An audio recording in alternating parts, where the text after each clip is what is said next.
Zay ao arany a.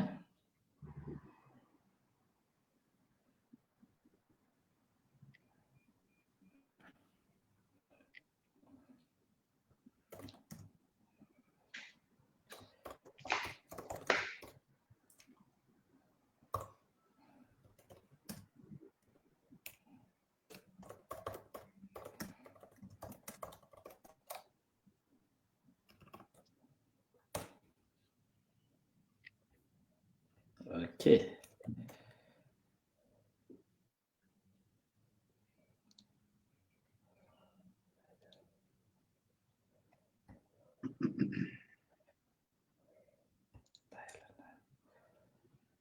Miditra tsikelikely ny olona to.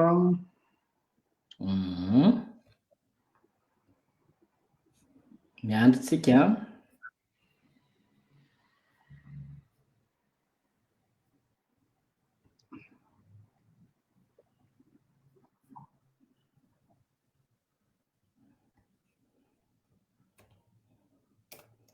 Eny ary dia faly miarabantsika rehetra mpanaraka ny pejy nay mirahalahy. Ao ny pejy ny angano mampisaina izay izy no tsy teny hoe vahintsika fa mpiara-miasa eto Androany, ary ho antsika mpanaraka ny pejy RGL. Miarabantsika rehetra mpanaraka izany isaky ny zoma hariva eto moa ny mba vendredi magnifique antsika zany mba miendrika hafa kely, fa vendredi magnifique mba ahafahantsika misitraka fahalalana sy fanabeazana indrindrandrindra. Fanabeazana moa dia misy endriny maro, ka fomba anankiray azo anatanterahana an'izany izao ataontsika eto izao dia zay no ny amintsika fa faly miarabaniasina nanaiky ny fanasany ny fandarana isaka zoma hariva eto amin'ny pejy RGL sy efa elaela ihany no nanana eritreritra nasanao, fa io moa misy fotoana zavatra rehetra ho ny soratra masina dia zao angamba no atao hoe fotoana mety sy mampahalalaka ny rehetra ary mahavariana. Tsy haiko hoe hasard du calendrier ve fa eto avy tonga saina akatoky ny fetim-pirenena dia mety misy dikany daholo angamba an'izany rehetrarehetra zany, dia faly miarabanao tonga soa tsara eto amin'ity pejy ity, dia menanao fitenenana fiarabana dia rehefa avy eo hanao ny présentation-tsika. Faly miarabanao Jean-Luc, miarabanareo namana rehetrarehetra mpijery na ny any Madagasikara na ny any ivelan'ny Madagasikara, hoy izahay mpikabaro hoe arahaba ho tiavan'ny olo tsy tia fa ny tia moa efa tia raha teo, ka raha mampanjaka ny fitiavana ianao dia mitombo ny tianao dia mitombo ilay fitiavan'Andriamanitra ao anatinao. D'accord, misaotra betsaka ny asina. Araka ny lohahevitra zay napetraka zay nisafidiny ny vahintsika, satria tsika manasa olona dia ny fombantsika moa dia ny vahiny no mifidy ny lohahevitra izay tiana fampizarana, ka ny lohahevitra zay nofidiny asina sady niarahanay mirahalahy ny fampidinika raha teo dia ny hoe ny hazo avo hanandrivotra mitondra hatraiza tokoa moa raha fialonana. Alohan'izay nefa dia mba te halala zay hoe iza moa iasina na dia efa fantatr'olona tare sy ny zavatra ataonao, fa mba afaka manome anao bebe kokoa ve information mombamomba anao ny mpanaraka ny pejy eto aminay. Ny mpanaraka ny pejy nao ngamba nefa mahalala anao tsara, fa ny eto amin'ny RGL sady tsy afo zao tamin'ny commentaire fa etsaka zany mpanaraka anao ato aminay dia ohatr'izay koa ny avy any aminao eo zany. Mahafinaritra ka. Iasina dia asina Samuelinanja mpikabary, izay no ny Andohana. Mpikabary kalaza ny dadako dada Maurice, fantatry ny mpanaraka ny kabary zay rangahy. Dia ankoatr'izay nianatra teny Allemand. Dia ilay fitiavana ny kabary zany miampy fitiavana tanindrazana dia natao tamin'ny fizahantany. Mbola teny Ankatso, mbola nanao Allemand teny Ankatso dia efa nanao guide. Dia avy eo nivezivezy foana nelanelan'ny Allemagne sy Madagasikara tamin'ny fianarana, asa, stage sy ny sisa, dia ny ministerin'ny fitiavana no nampifaniana tamin'ny Ramatoa Allemande izy io, dia efa manambady amanjanaka ankehitriny. ny mahafintina azy angamba dia ilay teny tamin'iza nanao sakramentany fankahirezana hoe indro irahako ianao ampanjaka fitiavana na fitianiko amin'ity sartako ty eto le izy le soratra hoe hasina bandy mandamina. Teny safidiako zany hoe hitondrana ny fiainana mba handamina isika rehetrarehetra. Ny teniko ny alamiko voalohany fa ny tena tanjoko voalohany dia hoe raha milamina kokoa isika dia mandroso aingana kokoa dia mety ho tafita kokoa. Raha misy fanontaniana afaka mamaly. Ambarako aminareo mpijery koa raha misy fanontaniana azonareo soratana eto amin'ny commentaire amin'ny pejy RJL dia afaka mamaly. Sa tsy zay? Mety zay, zany mihitsy araka ny tenin'ny asina zay dia omenantsika eo ny roy rehefa avy eo ho an'izay te ametraka zay te hiditra mivantana vetivety fa tsy ela raha ohatra ka hoe misy tsy voatery ho fanontaniana fa mety te aneo hevitra koa nareo ny amle loha hevitra nareo faritana tsara aloha le izy fa misy fitsipidalao aloha zany ialana tsiny indrindra raha sanatria ka miditra amina karazana fanasoketana olona na manao teny mihoatra dia voatery ho tapahanay ny fandraisam-pitenenana. Zay zany ataoko fa regla apetraka kely fotsiny fa mino aho fa olona mpanaraka ampetritsika eto olona samy mahalala ny tokony atao daholo. Isaorantsika hiasina hanao présentation za moa ho an'izay efa malala dia RJL moa fa tsy olona ana diminutif ako le izy hoe raha manatombontsoa Jean-Luc tamin'ny voalohany fa avy eo nitariko le RJL hoe réflexion, justification et liberté. Tahaka ny iasina teo izy manana ny slogan, za koa mana slogan koa. Za fantatrareo fa passe théologienne dia ama théologienne zany dia fantatrareo ny conviction dia ny tenin'ilay lohan'ny fiangonana no slogan le hoe la vérité vous rendra libre. Ny marina no afaka anareo. Zany hoe ny olona manana liberté dia ny olona mahalala ny marina. Zay le izy. Ka rehefa ny olona mbola tsy ao anatin'ny vérité dia voafatotry izy, voafatotry ny tahotra, voafatotry ny fijeren'ny olona, voafatotry ny fomba fahitan'ny olona azy dia ny tanjotsika eto zany dia mihitsy hoe ahoana ny atongavana amin'izay vérité zay. Le vérité rehefa tsy tonga ho azy eo fa misy réflexion tsy maintsy atao. Zay zany ny fanalavana le RJL taty aoriana le hoe justification dia hoe ny olona zay noamarinina zay novonjena manana ny famonjena araka ny teninao teo dia tsy sanatria hoe olona ara-panahy fotsiny fa olona mandeha amina réflexion koa, tsy mandeha amina finoana botolo fa mandeha aminy atao hoe foi intelligente. Zay zany somary atao hoe loko mampiavaka kely raha mpitahana amin'ireo namana. Zay zany le izy amin'ny ankapobeny. Eny ary zay ngamba le fa dia idirantsika amin'izay ny tena votoatin'ny resaka dia ny atao hoe tsy fanontaniana voalohany zany fa tena tonga dia vavany no antaniko ny asina hoe satria izy moa no anisany nazahoantsika zao lohateny ngezabe sady tena d'actualité ozy fitenenana.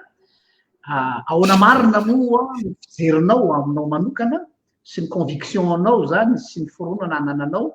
hoe ty fialonany ty avy aiza izy ty, ahoana marina ny tena fandehany, tsara ve manao introduction tamin'ny maraina hoe azo avadika ho hery ve le izy. Zay no mba saiky mahalinanay ny te aheno anao ny amin'izay zavatra. Eny ary araka ny teninao teo Jean-Luc le teny hoe réflexion dia zay aloha no hitodiako aminao mpijery zay tonga eto zany androany réflexion tokoa no ataontsika androany zany hoe tsy hoe robine misasasasany eto dia mandray fotsiny ianao passiva fa manentana anao heritreritra mihitsy teny hoe fialonana tsika iresaka betsaka ny hoe fialonana tsika fa aza mieritreritra le olona heverinao mialina anao ambadikinareo na ao amboninareo na atsy atsimo na atsy avaratra ataovy réflexion ho anao ty androany ty. Misy manoratra hoe lafo be ny mega marina zany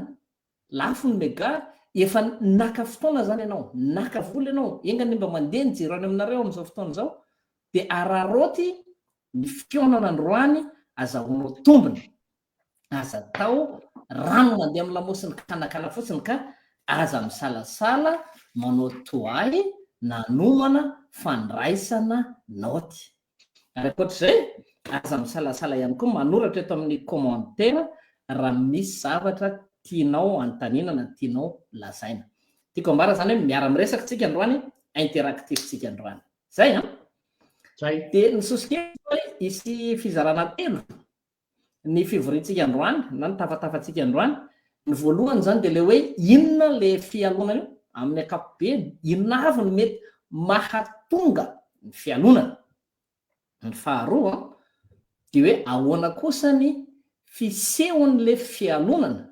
sy ny akony eo aminao sy ny akony amin'ny olona manodidina anao ary koa ny akony amin'ny fiarahamonina rehetra ary ny fizarana fahatelo ataontsika dia le hoe ahoana no ataontsika manoloana andra fialonana za tenako dia efa misy fotoana matetika na tsapa hoe misy olona ialonako tonga dia lazaiko mivantana zay tao anatin'ny lalam-piainana zany misy foana ny olona eritreretinao hoe manana ny zavatra nirinao azy fa tsy azonao efa misy fotoana koa andraindray mety misy olona no heveriko hoe mialina io olona io zany hoe le toerana roa zany efa niainako daholo efa azoko tsara izy ka izay ny tanjona voalohany angamana ho antsika rehetra androany dia hoe ny fahaizana mifampiaino fahaizana zavatra maka ny toeran'ny hafa rehefa fahaizanao rehefa mahay maka ny toeran'ny hafa ianao dia moranao kokoa ny mahazo aminy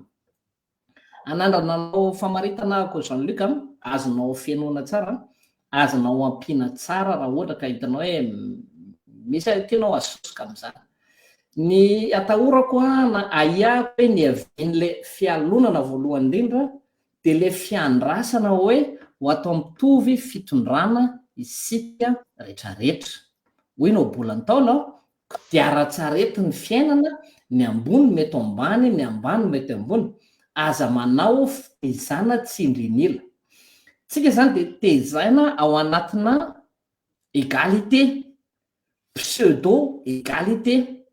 nefa fantatsika rehetra ihany koa fa la vie est injuste zany hoe na tiatsika na tsy tiatsika mana tena égalité tsika ao anatina injustice amin'ny fiainana dia inona amin'izay raha ny zavatra hitanao ianao zany no tantaraina ianao hoe mitovy tsika rehetrarehetra tokony hitovy ny fitantanana ny rehetrarehetra tokony mitovy ny résultat zay ny andrasantsika hoe mitovy daholo no menantsika dia tokony hitovy ny résultat tsy isy avo sy iva tsy isy ambony sy ambany nefa nandefasan'Andriamanitra antsika amin'ny toerana samihafa ny lalantsika samihafa daholo mbola tsy aritsika na mbola tsy teraka tsika dia efa teo ny tendrombohitra sy ny lohasa efa niakatra sy nidina zany hoe tomboka lasy tompom-pivavy ny ambarako voalohany eo zany ny sorsa na ny fototry ny fialonana voalohany dia le injustice ao anatin'ny fiainana efa misy le injustice tsy fidina misy niteraka somary botabota misy niteraka somary mahihy misy lavalava misy fohifohy misy somary mazavazava endrika misy matromatroka endrika misy somary tsotra volo olana any amintsika misy ngita volo eo zany dia efa misy le fieritreretina hoe hitovy ny fitantanana sy hitovy ny résultat nefa tsy mitovy le départ tsy mitovy le lalana eo dia efa mety hiteraka ilay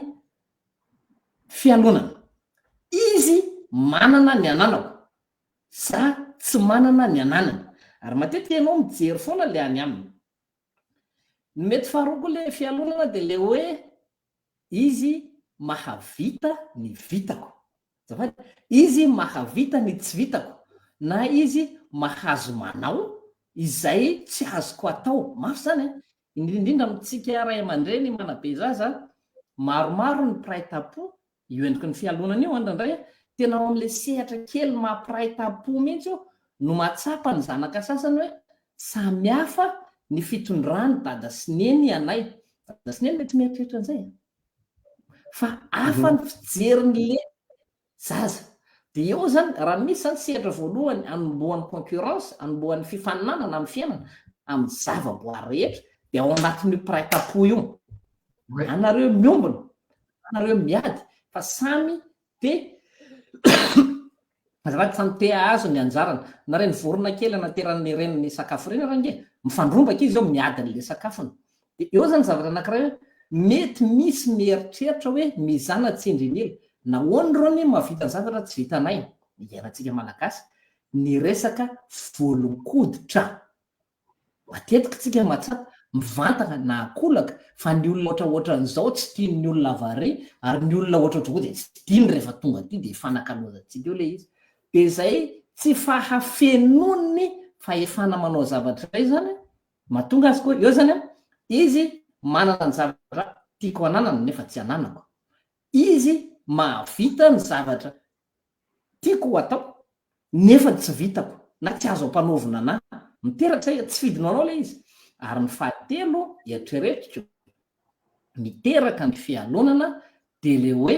izy mahasahy ny zavatra tsy sako matetika zay a ary matetika ny vahiny no manao ny zavatra eo misy vahiny avany tonga avany amin'nisy anazy avany afa ny zavatra mahazatra anazy tonga izy de vonona tonga eo aminao de mahasahy zavatra fa tsy mahazatra anao de tsy tantytsika zay satria tsika zatra ny fomba tsika ohatra mivantana amin'io a nivinanto na vinanto lahy na vinanto vavy rehefa tonga ao amintsika izy de afa ny fomba ny beazany afa ny fomba ny kolotsaina nisy azy tany de mety mahavita zavatra tsy vitatsika na mahasahy zavatra tsy sahatsika izy na tsara na ny ratsy de hoe nahoana izy manao an'izao de eo zany mipetraka am'izay a ao anatin'ireo zavatra telo reo miteraka zay zavatra hoe guerre de pouvoir satria nahoana misy olona matahotra ho very seza ao ambadika ao tsy miteny hoe nandrafozan-doza tsy miteny an'izay mihitsy fa rehefa misy olona anankiray zany matoa ny olona anankiray tonga am'le hoe mialina de mahatsiaro izy miozongozona satro-bonany na matahotra izy iena ny fidiram-bolany tsy misy olona mialina ka tsy misy tahotra ao ambadika ao zany me ohatra kely a ny ainako ty tam'izay mbola tanora mandeha fiara eo Antananarivo de mijanona le fiara lehilahy eo amin'ny familiana vehivavy zay sakaizany teo akaikiny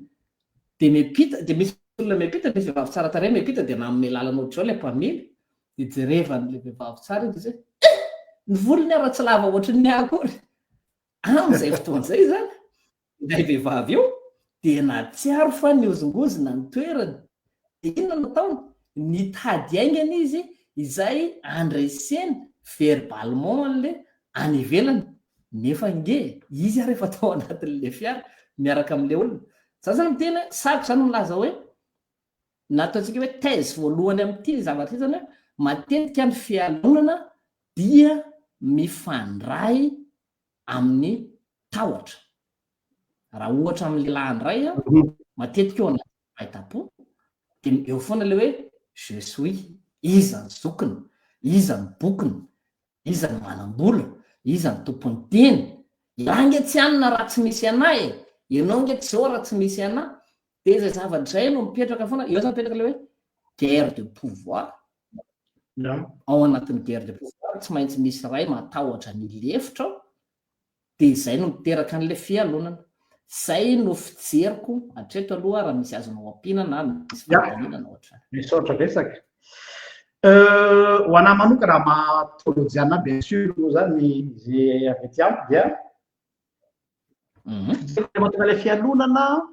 dia ny fampifangarona ny atao hoe efa niteneninao kely teo le izy fa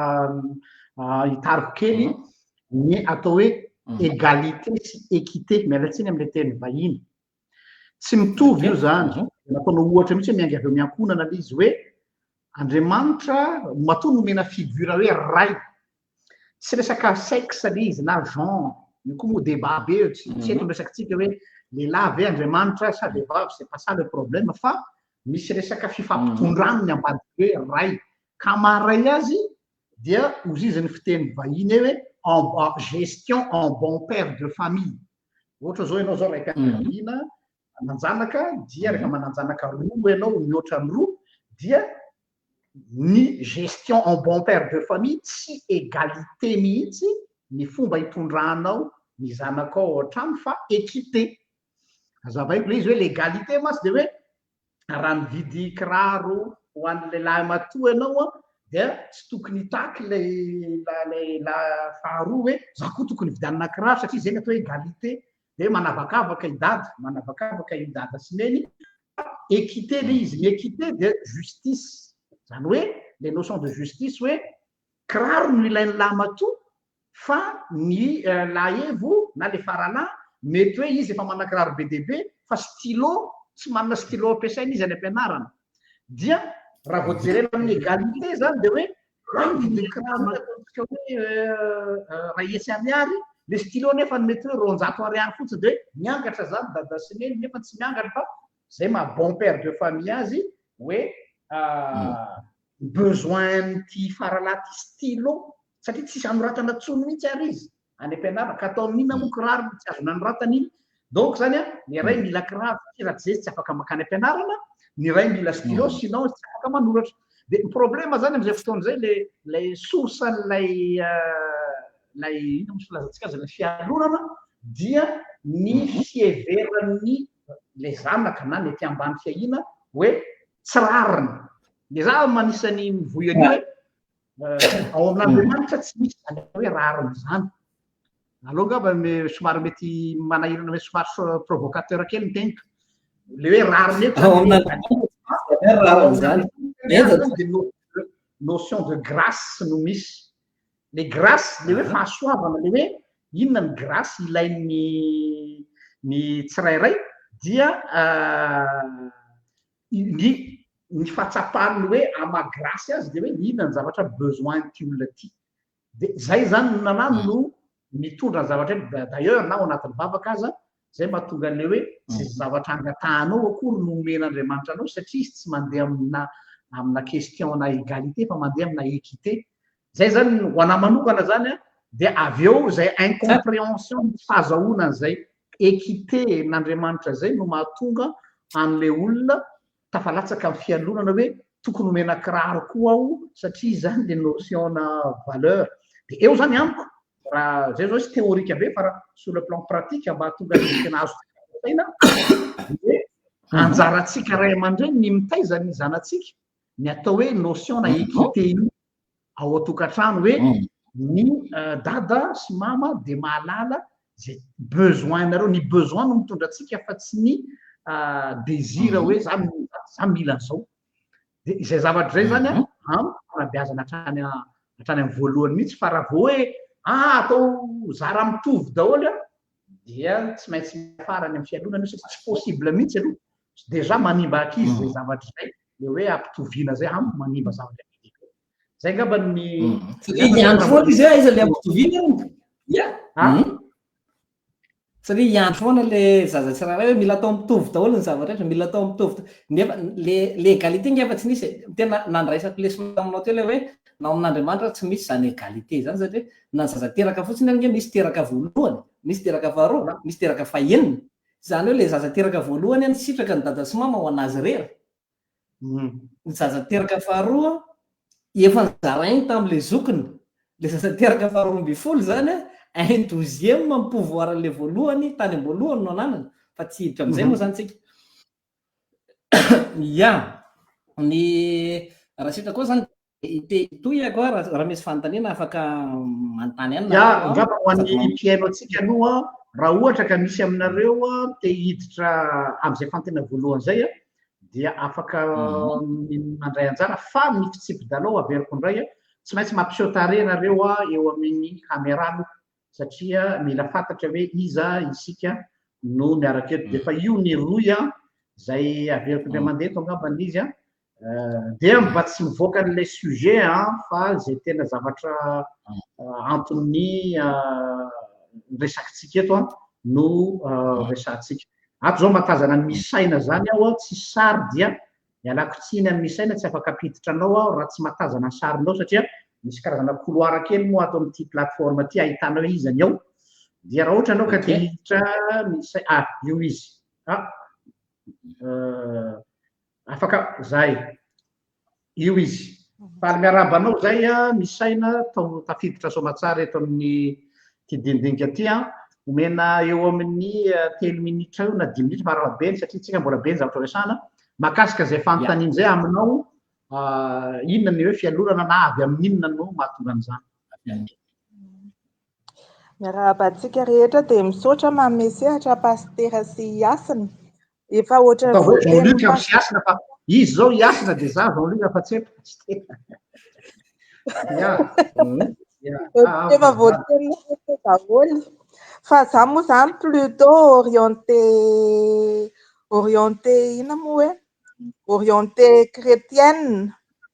dia te hanampy fotsiny ahako teo hoe ao amin'Andriamanitra hozy pastera teo hoe tsisy hoe égalité tena nefa satria unika daholo tsika rehetrarehetra samy manana ny identité sy mission tsirairay avy dia izay mahatonga an'Andriamanitra mizara zavatra samy hafa ho an'ny olona tsirairay avy dia raha ohatra tsy fantatrao izay identité sy mission anao izay dia misy risque be dia be mihitsiny no ahatonga anao ho tratran'ny fialonana satria tsy maintsy hijery ny hafa ianao ohatra mireusir raha koa tany anatin'ny businessny dia ianao tsy mahafantatra ny identité anao fa te hireusir koa ianao dia manao copie-coller fotsiny dia nefany tsy izay ilay vocation anao ilay mission anao dia tsy ahomby ilay izy dia eo amin'izay no miteraka ilay fialonana fa ny lakile zany raha te hiala amin'ilay jalousie amiko dia tena fahafantarana ilay identité anao dia amin'ny maha-chrétienne anahy zany ny identité dia ilay identité nomen'Andriamanitra ilay nalorany zanany teo amin'ny hazo fijaliana dia nahatonga na ho zanany indray dia zanany zany dia tsy haiko na zanany vavy-matoa na zanany inona na zanany fafily zay Soradoko kasitraka anao io dia manaraka indray dia piditra ny hafa indray tsika mba alohan'ny hidira fantana faharoa misy mandondona io ary namatsika manaraka ohatran'ilay fanontaniana teo ihany miarabantsika rehetra avy aty Majunga madame Nirina maheno ve maheno ny anahy zany ohatrany hoe karazana foto-kevitra kely fotsiny eo amin'ilay resaka fialonana izy io dia hatrambola kely ilay izy dia lasa ohatrany hoe miteraka ao anatintsika aloha voalohany anatin'iza aloha voalohany aloha fitaizantsika ray aman-dreny za zany mahatsapa indraindray surtout ohatra hoe atsika malagasy maromaro anaka zay dia eo amin'ny fitaizanantsika ray aman-dreny aloha dia efa misy ny atao hoe fiangarana kely amin'ilay zanaka aloha za mahatsapa an'izay dia efa eo dia efa miteraka tsikelikely ilay fialonana hoe za ohatry ny samy prêt-à-porter dia lasa mifampialina satria misy fiangarana ilay anatin'ilay fitaizana zany hafa ilay ohatra hoe na mividy zavatra araka ilay tenena zany vidy zavatra zany zao dia samy tokony ihany ohatra anniversaire ny anankiray dia ankalazana be fa rehefa anniversaire iray dia ianao nge zoko ohatra zany dia mandevitra ohatr'izay zany ilay izy ka miainga avy anatokantranontsika tsirairay zany aloha ilay fanabeazana hoe tokony samy mahatsapa fa samy tiako nareo fa zanako aloha dia avy eo ilay rehefa miparitaka eny am-piarahamonina amin'izay ilay ankizy dia afaka manome tsara amin'izay hoe ity anie ny fanjara tokony ho anahy tokony ampahafantarina zany zaza atao mahavoafy an'izay zavatra zany ity ny sahaza anao dia tokony tokony ho anao dikan'izay rehefa ity ny tokony ho anao dia tsy misalovana ny anjarany hafa ntsony ianao na mbola eritreritra indray hoe ity mbola andeha hakanty any hafa indray ianao satria rehefa tiany ho azo daholo izay anjarany hafa dia eo amin'izay izy miteraka hoe ahoana ny fomba natratrarako an'ity rehefa tsy mahita moyen hafa izy dia lasa anaonao foana amin'izay izy tonga amin'izay ny hoe elimineko anao fa tsy ho azoko mihitsy zany ty fa ny fitinao mihitsy manelingelina dia eo amin'izay rehefa tonga amin'izay dia lasa mbola hitatra amindray dia izy koa rehefa avy eo hiteraka dia na ny fanabeazana an'izany ary dia lasa mivaralila amin'izay ka hany ka lasa tena paritaka amin'izay ilay izy rehetrarehetra lasa olana mihitsy eo ny ary madame Nirina betsaka anao tenenana avy any Majunga ka dia makasitraka faneho-kevitra tompo raisiko zay amany mandray amin'ilay teninao teo Jean-Luc nambarany madame Nirina teo tsara mihitsy ilay hoe le ray aman-dreny ozy te mila miezaka mampiseho hoe tiako daholo nareo de ampifandraisiko am'le terinao teo hoe équité ao anatin'ny famille ary le équité koa ny tena marina mitodika amintsika zanaka rehetrarehetra okotsika tsy anao ohatra zao fotsiny hoe dada sy mamo dada sy mamo fa oka koa tsika ho équitable amintsika samy zanaka amintsika samy ray tapo ny fanao sala amin'ny fanirona kondro ka ny avo analokaloka ny iva ny iva hanotrina ny avo ary équité ao anatin'ny famille zay koa aoka isika ao anatin'ny famille ahay hifampitsinjo zay hoe mifankaty inona atao hoe ty manao izay mahasoa ilay tiavina fa tsy hoe mitango na mitery-nono fotsiny am'le tianao de zay ny tiako hidirina moramora amin'ny fizarana faharoa zany amalokely fantena kely asina hiditra am'le faharoa tsika aveo le misy tsy nahazo an'le teniko hoe manle tsisy égalité ao amin'Andriamanitra iny zany de ampifandraisiko am'lay am'lay resaka teo le ozy hoe fiangarana ao amin'Andriamanitra misy le terme hoe fiangarana raha jerena amin'ny domaine masina zako eto de misy le atao hoe faveur ny faveur zany grâce io azo adika ihany koa hoe faveur ka le faveur raha raisina amin'ny hoe miangatra Andriamanitra normalement ny olombelona rehetra tokony atsapa ho miangarana izy satria araka le tenin'lay le olona teo de hoe ny tsirairay ny individu tsirairay de important le tsirairay zany hoe raha mahatsapa ny maha-important anao ianao de mahatsara anao zany fa miangarana mihoatra noho ny hafa koa azy zany hoe dans le sens inverse le teo no zavatra resahana ka zay ny atao hoe faveur le faveur zany tsy hoe fanavahana an'le ray nomena tombony kokoa tsy any le atao hoe faveur satria amitsika olombelona favoritisme filazana zany le hoe misy tombo siala fa ny faveur amin'ny soratra masina de hoe ny tsirairay mahatsapa hoe unique izy iny misy zany tena important hoe tsisy hitovy amin'ny asina mihitsy fa asina de asina tsisy hitovy amin'ny Jean-Luc mihitsy fa Jean-Luc de Jean-Luc na de misy olona tovy anarana aza na misy olona atao hoe sozy amin'ny tare zay zany tiako jerena le hoe resaka hoe rariny teo zany le rariny amin'Andriamanitra tsy mitovy mantsy lay notion rariny amin'ny olombelona zay miangina avy amin'ny lalàna iny zany le resaka base iny hoe ny lalàna de olona trian'tana mitovy olona rehetra tsy any le resaka fa le hoe fifampitondrana eo amin'Andriamanitra sy ny olona ny resantsika eto fa tsy resaka notion de base ka miteny eto namany ahoana ny intérêt général dia iny resaka notion na lalàna ka aloha tsy afangarotsika lay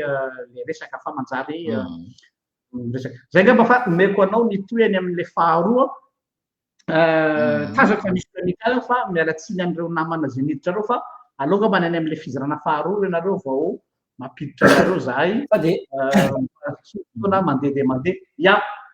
yasina ny fizarana faharoa andehanantsika zany de eo am'izay tsika mandeha am'le hoe ahoana am'izay raha ny fisehony zay zany fototra ny evin'le fialonana mety misy fototra isan-karazana lefan'ny olona any amin'ny commentaire koa reo fa ny fisehony am'izay zany ny zavatra anankiray aloha zany de tsy azo ialana io fialonana io tsy maintsy misy io na tiana na tsy tiana anao fotsiny mahita hoe aiza ny fiatraika ny amiko ohatra anankiray misy ramatoa anankiray mahita ny vadiny misarika amina ramatoa hafa ny ivelan'ny trano na mifanipaka am'izay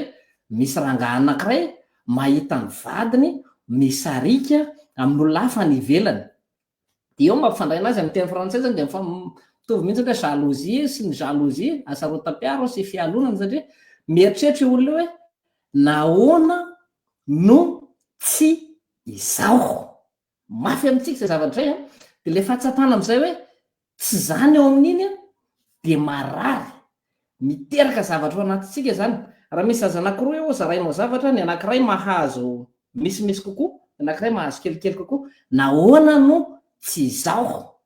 ary indrindra rehefa mahita olona tsika jereo nge tsika rehefa mivahina any an-tranon'olona na rehefa mahita olona ny tany masontsika voalohany de izay mety ataony le olona fa tsy fatatsika zay tsy mety ataony ny hitatsika voalohany matetika de zay tsy ananatsika eny am'le olona izay atsarana na hery na harena na fahaizana tsy misy amintsika no hitatsika voaloha lasitsika tonga dia mampitovy tena dia ozy aho hoe teanao amin'ny eo ianao no misafidy ampitovy ilay tenanao. Ny teny Jean-Luc te hoe tsisy olona hitovy mihitsy, tsisy olona hiteny hoe misy tao ny voloko, zany hoe samy manana ny taovolony daholo tsika rehetrarehetra. Tsisy teny mihitsy hoe misy hao kely ao ambany voloko ao, hoe misy hao voloko, misy hao ny voloko na sary teny hafa. Tsy hitanao zany, tsy fantatrao ny ady mafy atrehan'iny olona iny any ao anatiny any, tsy fantatrao ny ady ara-panahy atrehan'iny olona iny. Ary toa izy manana no ianao na mahay no ianao, tsy fantatrao ny ady nataony mandra-pahatonga ny teo. Ianao koa nanano ny adinao mety mafimafy koa ny adinao fa izay le lalanao. Araka ny teny pasteur teo hoe samy manana ny lalany zany tsy tao anatin'io zavatra rehetrarehetra io dia eo no miteraka olana amin'izay ary ny tena fisehony ary tena zavatra mafana amin'izao dia lasa amin'ny olona akaiky atsika isika no mialina kokoa indrisy noho ny amin'ny olona alavitra atsika. Raha hitantsika iny fa mikaramba be rano mitehaka tsika, raha misy olona iny fa tsara tarehy be rano mitehaka tsika, fa rehefa le olona akaiky atsika ao anatin'ny fianakaviana akaiky, amin'ny mpiray tam-po, amin'ny mpiray tanàna, amin'ny mpiray fiangonana, amin'ny mpiray fikambanana, ao tsika ny tena manao satria io ny hitantsika ao. Satria angamba fohy fijery isika dia izay akaiky atsika indray ny lamangosantsika. Dia eo zany tsika mijerana amin'ilay olona iny hoe aha, manana an'izao izy fa tsy manana an'io aho, mavita an'izao izy fa tsy mavita an'io, mahazo an'izao izy fa tsy mahazo an'io. Dia inona miteraka izay? Miteraka lagy ao anatinao ilay izy. Raha manana olana aman'olona ray ianao dia ianao ilay manana ilay olana. Miteraka vesatra ao anatinao ilay izy, miteraka alahelo ao anatinao ilay izy. Eto zany teneniko aza mieritreritra izay olona fa mialona anao no ho avy any tsika rehefa avy eo fa ny aminao mihitsy zany no fisehoan'ilay fialonana aminao dia amin'ny akapobeany angamba tsy manam-pahaizana fa angamba any amin'ny 70 isan-jato le fialonana mampidina anao, mandatsaka anao, mampiena ny herinao ary lasa mikolokolo fankahalana n'iny olona iny. Le fankahalana miverina makany aminao dia miha-malahelo ihany ianao, miha-mavesatra ihany ianao. Zay zany fijeriko an'le fisehoany voalohany. Dia eo amin'izay no mahatonga anao teanao action ianao hoe manindry. Ny olona matoa te hanindry dia satria izy voatsindry. Misy ray mpianakaviana anankiefatra etsy manatsangana tavangana labiera somary ifitra izao. Ray mpianakaviana fa dia manjanaka ny an-trano tsy tena hoe vokopea fa manatsangana tavangana labiera anankienina izy ao. Dia tsy manaiky tsika raha tsy hanangana tavangana labiera valo miampy whisky anankiray. Eo zany tsika ilay hoe anindry, hifaninana amin'ny ratsy satria nibetsaka ao an-tsaintsika ilay hoe je suis. Azonao izay zavatra io. Ohatra ihany ny raisiko teo mividy kiraro tsara be rano, tsy maintsy hividy manao an'iny. Manao fanalavana volo rano, tsy maintsy lasa hifaninana fotsiny fahoany satria ny tanjona dia ho any amin'ilay hoe hifanindry. Dia ny havatra ataoko hoe raha afa-po amin'ny tenanao ianao dia aza maky anindry satria ny olona voatsindry no te hanindry amin'ny lafiny maro. Zay no tiako lazaina aty amiko amin'ilay hoe fisehoany. Avy eo tsika hiresaka zany fizarana fahatelo ahoana ary ny atao amin'azy io, fa zay no tiako ambara hoe ny fisehoany mamotika anao raha fialonana amin'ny akapobe akery ary mandatsaka anao ary mahatonga anao te hanindry satria anao mahatsiaro voatsindry. Dia ny afatra aza miezaky ny hanindry fa matoa ianao te hanindry dia satria ianao voatsindry. Misy anampianao ve Jean-Luc? Merci Asana. Misy raisiko ilay teninao teo sady tonga dia transition tsara. Ilay teninao teo efa nisy fotoana nanao vidéo sahaza an'io kampanizay ilay capsule kely fanaoko ireny dia hoe raha te handia ny lalana izay nodiaviko ianao, zany hoe ianao ny olona izay manana fialonana azy zany na ataontsika hoe manana tsy fitiavana, ataontsika hoe tsy fitiavana mihitsy zany dia olona fitenenana hoe anaovy aloha ny kiraro anaovako, zay vao afaka mandeha ny lalana nandehanan'ny kiraro iny ianao. Zany hoe tsy ilay lalana nalehan'le olona no mahamaiky fa hoe pointuranao ve tsy mila kirano mandeha am'le izy hoe zakanao ve ilay satria ny olona iny alohany nanao ny réaliseny iny zavatra rehetrarehetra iny dia misy parcours ao misy lalana nylalovana atao misy traversé désert atao de moa sy problème atsika maiky amin'ny atao hoe zo na hoe droit fa manadino le hoe alohan'ny anananao zo anao de misy ny responsabilité aloha donc tsy azo saranareo hoe dozoako ny ananany rianina ry fa zany nefa izany tsy te hiaina le zavatra nalovandreo ka voalazanao teo misy resaka hoe ego ary eo zany nanahy manokana ny fisehoan'le izy dia avahako tsara terme anankiroa égocentrisme sy ny égoïsme samy hafa reo le égoïsme dia tena hoe tsy te alala fa ny zavatra rehetra di anahy iny zany le tena atao hoe anareny ny zavatra rehetrarehetra fa le égocentrisme tsara azavaiko le izy nampianariko ny mpianatra io l'égocentrisme de hoe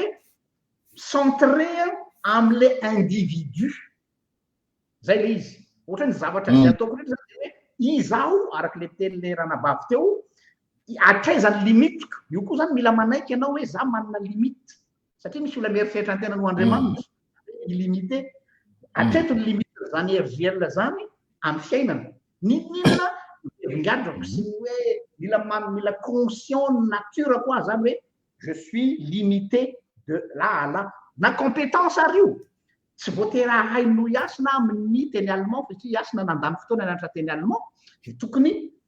c'est un fait zavatra tokony ekena le izy tsy hoe kory hoe ambany no iasina fa zay ny zava-misy zay réalité donc zany le fanekenao ny mahainao ianao zay le zay la égocentrisme amiko zany hoe centré sur le moi qui suis-je d'abord fa raha vao tsy fantatro de tafalatsaka égoïsme ianao le hoe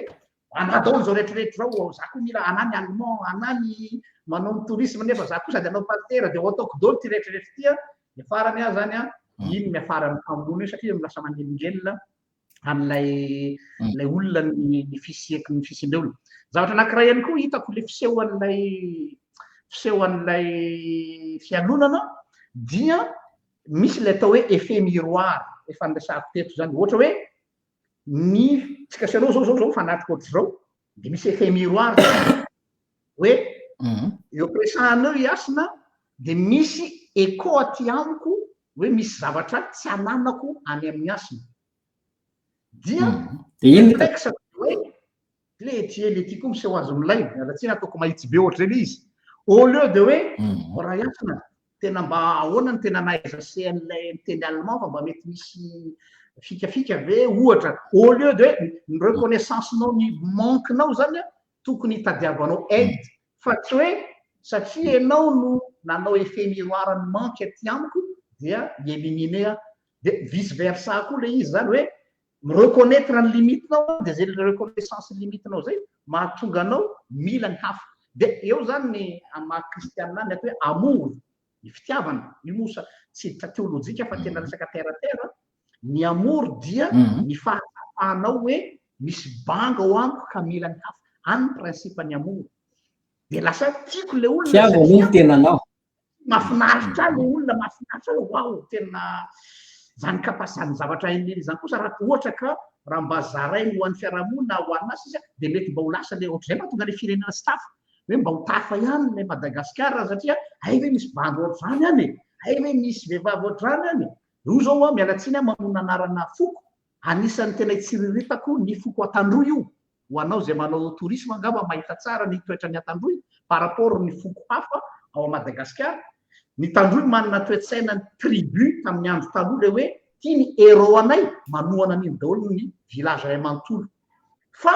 ny foko hafa zao diko tsy mamenatra amilazako mangana zay Antanosy zao mpiziva amin'ny Antandroy eo akaiky ao samy miparitra tsy misy zay zany avy ao Fort Dauphin Anosy ny Antanosy tsy manana zay caractère ny Antandroy zay fa somary manana contraire hoe vao misy anankiray miakatra zany de sotomina midina miaraka amin'ny aloraka iaraka fitetakety fa ahoana iny no fa ny Antandroy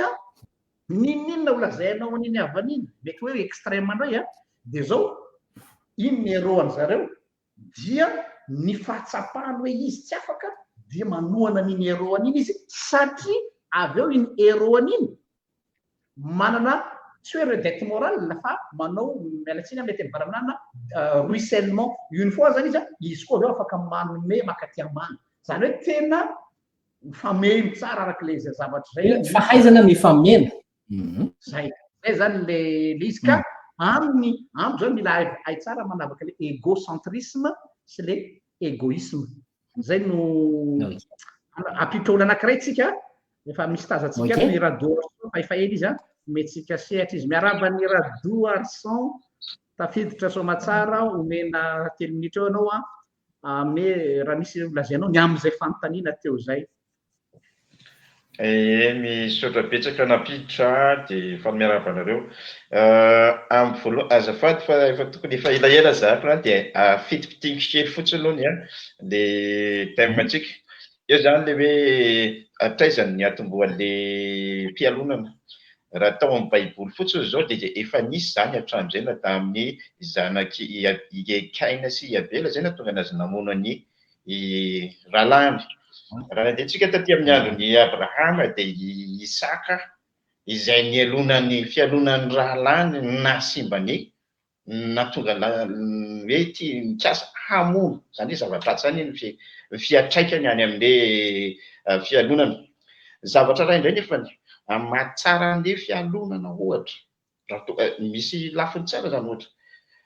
tokony fatarina aloha voalohany indrindra hoe efa nresahanareo tiany izy hoe inona sy inona nahatonga ny olo iny tafita fa izao mantsy mijery fotsiny tsika hoe nahazo fiara ohatra rakoto na navita trano raha be dia irotoroto fotsiny tiahazo an'le trano na fiara fa tsy fantatra hoe inona zao dia rehefa eo manao karazana bouche à oreille ary hoe nanao vato nazahoany anazy iny koa fa hivatra tanindrazana rehefa eo satria tiahazo mitovy amin'le an'le olona fa tsy misay dia hanao vato ihany koa nefa ianao tsy nateraka ny hanao vato koa ohatra fa mety hoe mba mivatra fliperiny mety mahatafitanao rehefa avy eo izy zany zavatra ray misy ohatra raha izay ny mena manam-pahaizana hoe ny fasana no anisany manan-karena indrindra dia nanontany zareo fahahoana ny fasana ny lasa manan-karena indrindra satria ozy izy ny olona rehetrarehetra tia tany tsy mampiseho an'le fahaiza manao any ao anatiny ao fa rehefa maty izy dia miverina maty miaraka aminazy eo ampatsana ilay fahaizana izay tokony natafita firenena maro mety natafita ny fianakavia natafita anazy ihany koa satria izay no mahatonga an'izay le fijerevana olona satria mialina an'le olona izy dia rehefa mialina an'le olona dia tia mitovy amin'le olona fotsiny dia manaraka tsy akevitra tsy misy hevitra firy zany fa anetsika n'iny olona iny fotsiny tazony anisany maharatsy an'le fialonana zany iny fa raha to zany ka izay dia fatarina hoe iza tokoa ianao satria tsy mahafantatra ny tenan'ilay olona mahatonga anazy anetsika le olona fotsiny tsy fantatra ny tenany mila mahafantatra ny tenanao dia manana le fahaiza manao ianao fahaizana anaty moa zany le manana azy kokoa fa raha eotra zany aby dia nahialina ny sasany ary ianao dia manana le ambition afaka mihotra dia mahatanjona ny mahatratra ny tanjonao na tsy amin'ny alalan'le nataon'le olona ary mety vomaika ary ho tsara noho ny zavatra vitan'ny olona iny no vitanao rehefa avy eo maromaro ny karazana pariko nandehanako na tonga anananao an'izany na mbola miezaka foana raha fa tena ny ainako zany fa misaotra betsaka dia zay sotranao indrindra raha atao dia amitenako anazy dia mbola eo enanao misy le teny raha izy koa mateny azy le izy fa tsy niantona ampiasana azy taloha le teny hoe manjaka tsy roa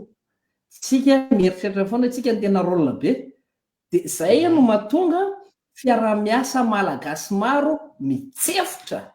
maro ny malagasy samy mana-tsaina hoe ndao iarahanao zavatra fa le manjaka tsy roa mahery be dia samy te hametraka zany rehefa miaraka ao matetika fiarah-miasan'olona roa io rehefa miaraka ao dia samy te hametraka hoe zay nge ny tena zao zay nge ny tena zao voabe loatra tsika tao anatin'le hoe manjaka tsy roa mieritreritra tsika hoe tsika ny tena rôlina dia tsy dia misaraka foana fiara satria amin'ny zavatra madinika indrindra hatramin'ny zavatra lehibe indrindra. Misaotra anao Rado. Misaotra kolonely ke hono ianao ato misy miteny ato marina zany. Lainga zany. Ay vazivazy. Okay, misaotra anao indrindra. Makasitraka tomboka. Asiantsika anankiray ngambany fa misy zavatra kely misaloko anapiko azy kely dia ny hoe eo amin'ilay nitonony teo ilay hoe akaina Sabela raha misy ngambany zavatra le plus vieux l'histoire indrindra dia ity fifankalan'ny pralaty mity moa ny tantarany adamin'ny akiana Sabela mitovy amin'ilay mity ny Romanina i Remus sy Romulus izay hoe ny civilisation rehetrarehetra mihitsy zany dia niorina eo amboniny atao hoe fratricide mialatsiny amin'ilay teny vahiny zany hoe ilay tsy fifankazahoan'ny prala zany hoe amin'izay fotoana lasa force hoe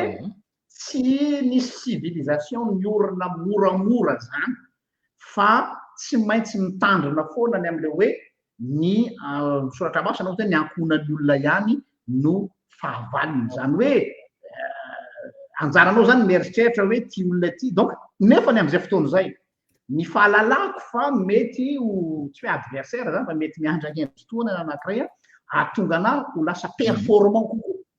anisan'ny micontribue koa zay zavatra izay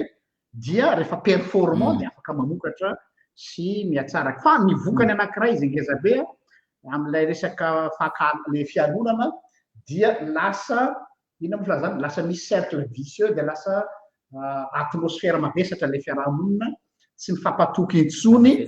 ary io iarahantsika mahita amin'izao fotoana izao zava-misy eto amin'ny firenentsika lasa sarotra be ny atao hoe fametrahana confiance satria hoe move ity olona eto alohako tia raha manao an'izao zavatra izy tsy misy fikendrenam-badika sa ahoana dia lasa misy virus tatodika zany le fiarahamonina fianakaviana ka zay ny mampanamreko ke fa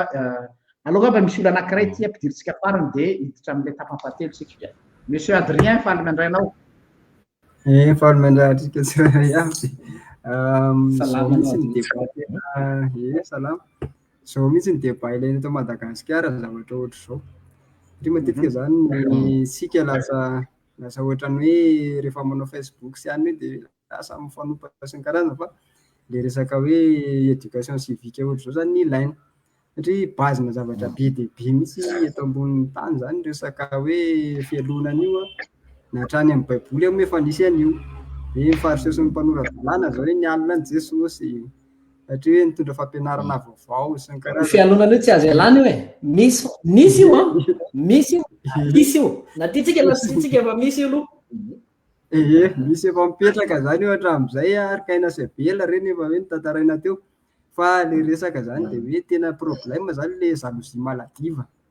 zany hoe le fialonana tena hoe mararina aretina mihitsy zany le izy dia iny moa nampahatonga ny hoe lasa misy mpamosavy sy ny karazany fa rehefa hoe hialina ihany zany satria efa natiorany olona le izy tahaka ny hoe ny olombelona tsy maintsy tezitra tsy maintsy faly tsy maintsy hoe malahelo efa hoe reo zany efa mipetraka reo toetra reo dia hoe atao entina aprisiana zany anaovana zavatra dia amin'izay zany ianao rehefa lasa loko anao lasa loha ianao dia tsy mialina intsony ianao amin'izay fa ny objectif anao indray zany no tsy haiko hoe elonanao zany dia iny objectif anao iny enjehanao zay zany raha hoe te ho afaka amin'izy fa raha mbola mijery ny hafa zany dia lasa mialina foana ianao dia lasa hoe aleo fingany fa mitondra baolina zay ny gama le fiarahamonina mihitsy koa no fiarahamonina feno fifaninanana na tiana na tsy tiana le endrika fraterie ny tenen'ny Jean-Luc teo misy fifaninana foana ianao dia marina mihitsy zany fa tsy ao amin'ny pahitapo fotsiny fa misedra maro tsy misy anaran'olona matetika anaran'olona anankiroa amin'ny zavatra na mifarany ambony na mifarany ambany dia misy olona anankiroa foana dia efa mingana foana zany fa eritreretika hoe teteza mita tsara zay nataonao zay hidirantsika amin'izay hoe ahoana ary ny atao rehefa haitsika zany fa tsy maintsy misy fialonana io inona raha sosikevitra mba hampatonga nyity takarivantsika ty nisy vokany satria mandinika tsy de miova mihitsy nisantsika zany hoe maro be ny olona nanatrika hatramin'ny voalohany nanatrika hatramin'ny farany liana reo olona reo arany hoe inona ary ny atao e de ndao raha fahidiratsika de misaotra indrindra Adrien ny Adrien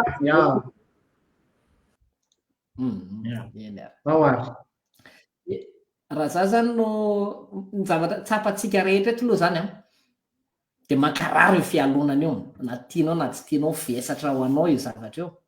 de nefa ny anao te andeha lavitra de ndao tsy akasaina fotsiny hoe ty zany efa nizaraiko tao am'pejiko indray andro raha ozy hoe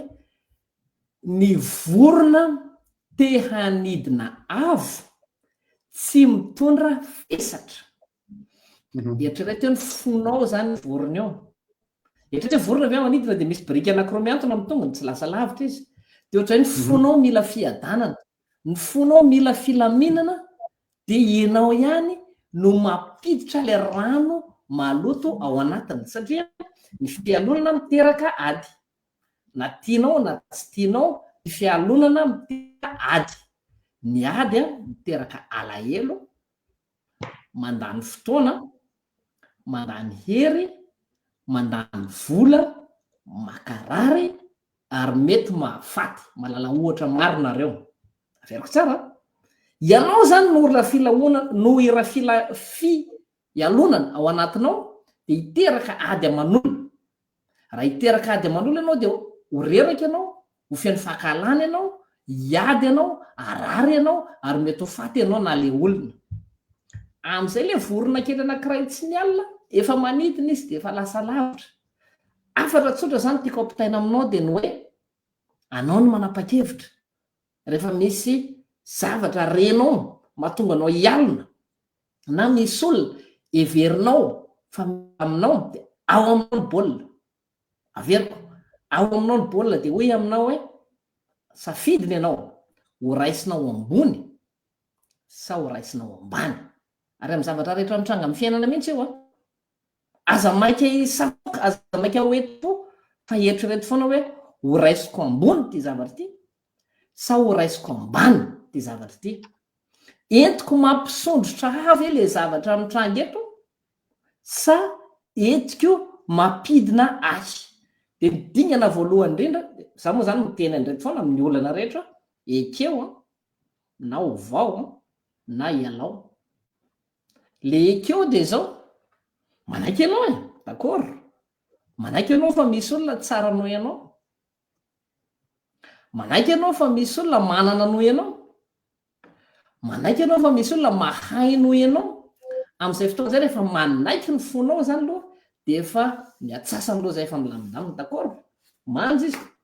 manaiky ianao fa misy olona mahazo zay mabetsaka noho ianao manaiky ianao fa misy olona be karama noho ianao manaiky ianao fa misy olona lava volo noho ianao de ny anamoranao an'izay toe-tsainy zay de hoy fotsiny ianao any anatinao any hoe fangatsika moa mifaninana tanke mbola tsy mifaninana raha mbola tsy mifaninana isika de aleo izy anangana trano mijoalajoala be aleo izy vidy katikatana de any anatinao any ianao manao hoe aiza kosa ny lalako anatratrarako tsara kokoa noho ny efa vitako atram'izay fa raha ianao zany efa sady mialina anazy anana fara mbola akaala anazy de andeha anindry anazy indray hoainina eo anao fa ianao tonga anindry anazy efa manana vaovao indray izy eo amboniny satria izy tsy rahanao de eo ianao ny raisiny zay zany le hoe ekeo accepter ovao eo tena zava-dehibe misy fomba roa ny amivanao ny toedrara ny voalohany de ovainao ny tenanao le nambarako teo manaiky ianao de manaiky ianao hoe eny ary ay tsy zaharery kay ny tena mafy be eto ambony tany ay tsy zaharery kay manja indrindra ay tsy zaharery kay mibogosy be zay ny fanovana mora indrindra ny fanovana mafimafy de misedra ianao resahanao le olona angatahanao fotoana le olona tsy edivanao le olona fa enonao le olona mila azonao ny any an-tsainy raha olona voninkiresaka izy tiako fosafosatsika tiako mantsy mpiavana ihany misy olona ray ananana olana fa tsisy samy resaka am'le olona fa kisikisikisikisika aty amany de mitatra be le resaka fa sahia mamaky ny atody direct sahia manontany ny olona manontany tsy diso mihitsy nisy zavatra ohatr'zao ahoana kay ny fandraisanao an'iny na sosotranao veny nataoko mafy zay tsy moramora zay mitaky fanetreteny zay fa zay no iraka zarainay aminao androany arivana sahy manetry tena mahaiza miaina sedrao le olona am'izay zany no miezaka manova le situation de eno izy rehefa avy mieno azy ianao de mba mila mieno anao koa izy satria matetiky nareo tsy mifankahazo fa rehefa avy nyresaky nareo de mifankahazo ary io zany votoatiny ty takarevo ty apitany asina bandy mandamina aminao de ny hoe ezao alamina anaty resaka guerre mondiale range resaka nanapatra azy ny ady rehetrarehetra resaka fifankazahoana ny farany ialao na ekenao na ovainao na ialanao dika le elanao am'izay de zao izy tompo klasy tompo vavy hitanao fa efa tena toksika aminao rano hitanao fa tena mafy be le izy atahoranao hitatra ty zavatra ty mahaiza ianao maka elanelana saingy tsy mitondra alahelo intelligence émotionnelle nitondranao an'le baolina zany tsy tianao animbanao le olona de apetraka ao fotsiny ny elanelana aminy fa tsy maka ala azy ianao za de samy teny aminareo rehetrarehetra fa tsy misy olona na iray areto tany halako na tsy tiako misy olona tsy mitovy hevitra amiko misy olona tsy mitovy fijery amiko fa tsy misy olona anankiray any samy tena za kosa de halanao asina soratra amin'ny commentaire soratra amin'ny page raha misy olona anankiray mieritreritry any fa halako fa tsy misy satria mandamina ny fiainako de tsy laniko ny energie hankahalana olona eo amin'no vao entsika ny fomba ivana anankiroa zany raha tena hitanao tsy nety zany de eo zay le elao izy fa ny faharoa raha voaresaka ao izy ka milana miara miasa aminy zay ny tena tsara matony ny zaza anankiroa ny ady gato de satria reo zaza reo tsy mahavoky anazy le gato ray de miara miasa miara manangana gato lehibe am'izay samy voky zay ny tena kitana ambony indrindra eo am'le fanovana zany na ovainao ny fijerinao na miataka ianao rehefa tsy mety le izy na ovainao ny finamanana aminy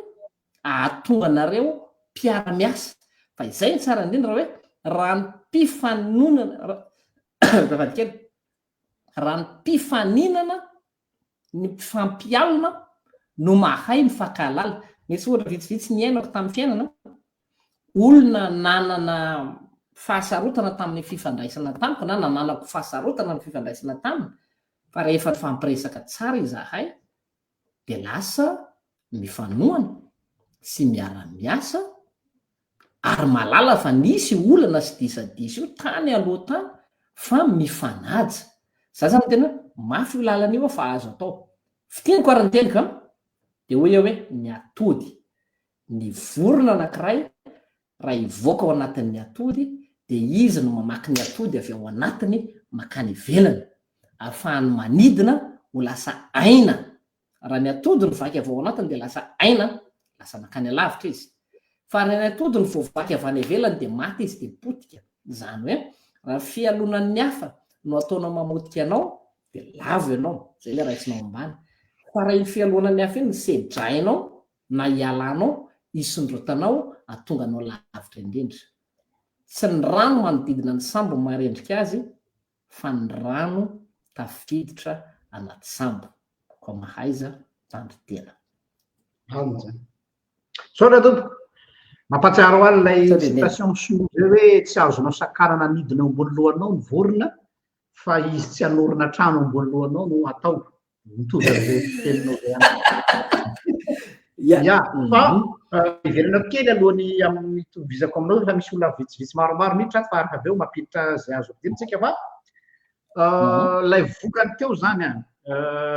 lay voka-dratsy lay fialonana misy évolution izy io ohatrany hoe karazana tenenao teo ohatrany atody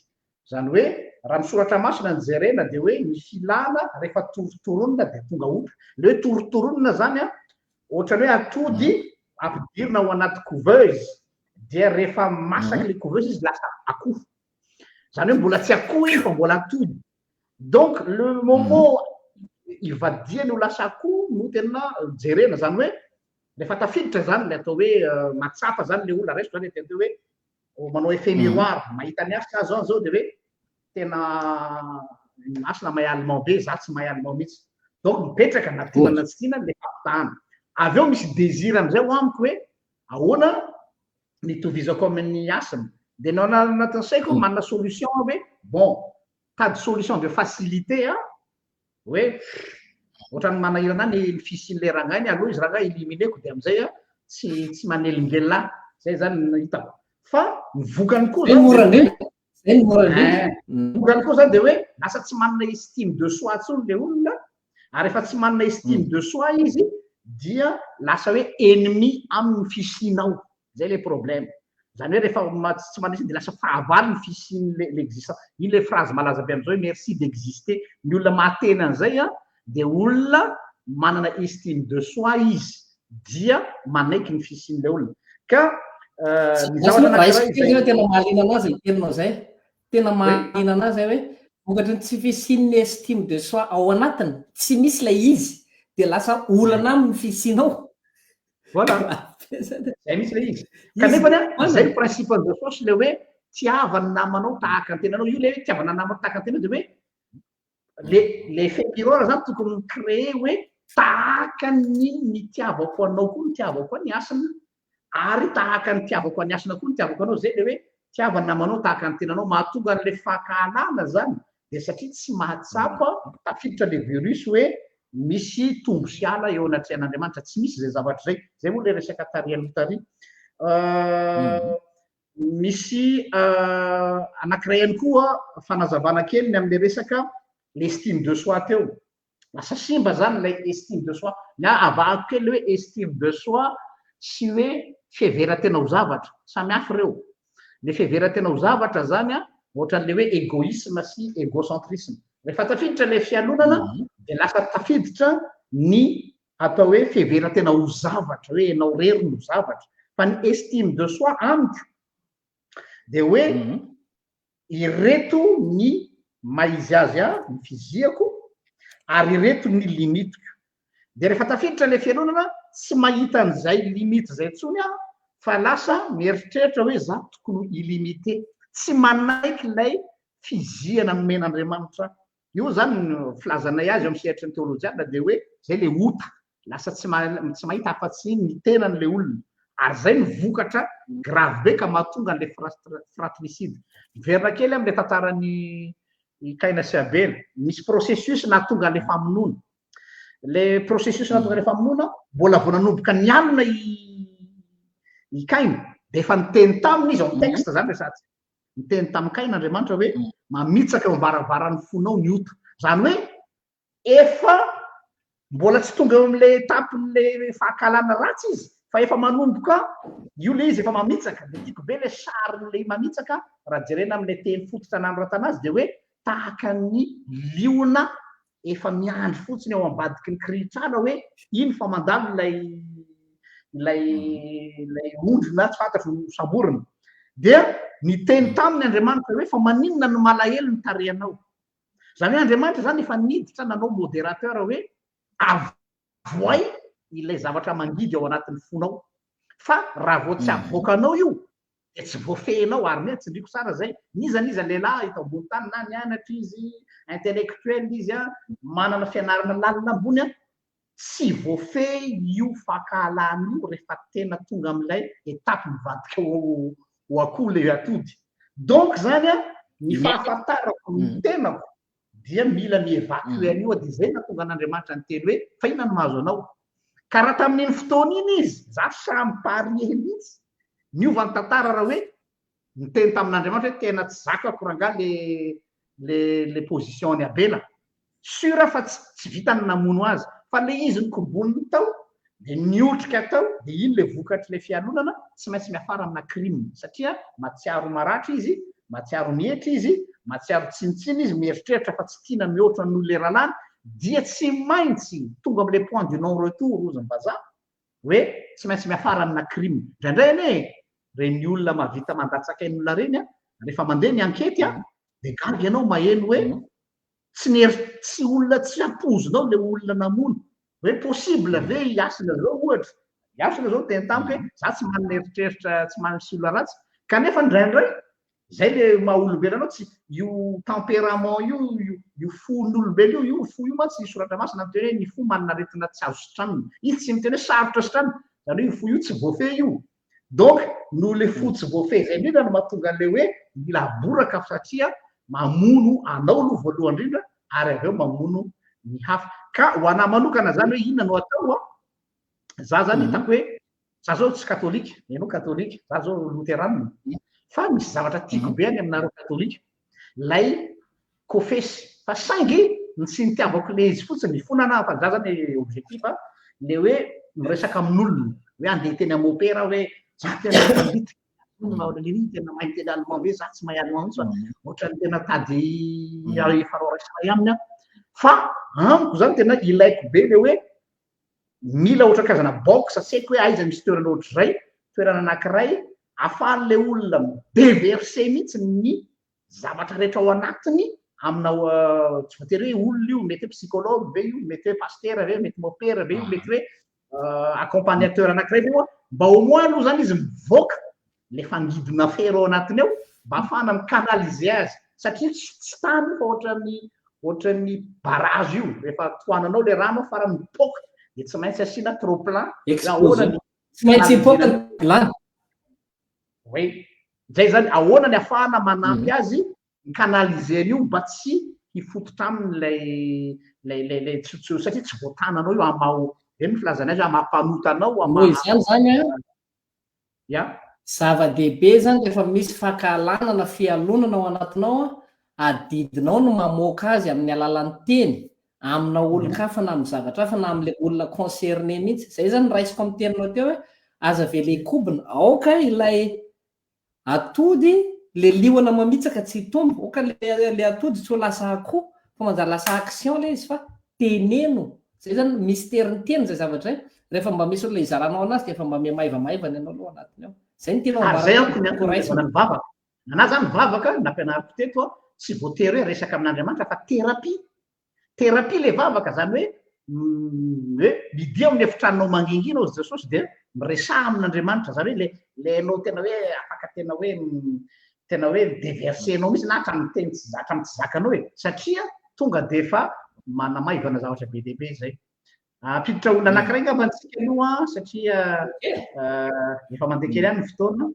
dia zay filahatry ny ato jerentsika monsieur mialatsy efa t-shirt no misoratra ty aminay dia lasa voatery zay no miarabanareo mianaka tsiry no anarako a tsiry no tiako soratana mahafinaritra be anany dia lasa t-shirt ka irana clavely izy za aneo hevitra androany occasion lehibe ano afahako manao hevitra ato anatin'ny fisin'ny ady hevitrareo mianaka somary zavatra abstrait be no zavatra ho tantaraiko fa aloha ny olona arakaraky ny alavitry ny jerevany arakaraky ny akaiky ny jerevany akaraky ny angana ny jerevany ny andraisany zavatra odineniko manahoana le resaka hoe fialonana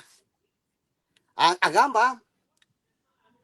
ho pozitiveko avy hatrany le izy hoe fialonana ny fialonana ne avy amina hoe tea envie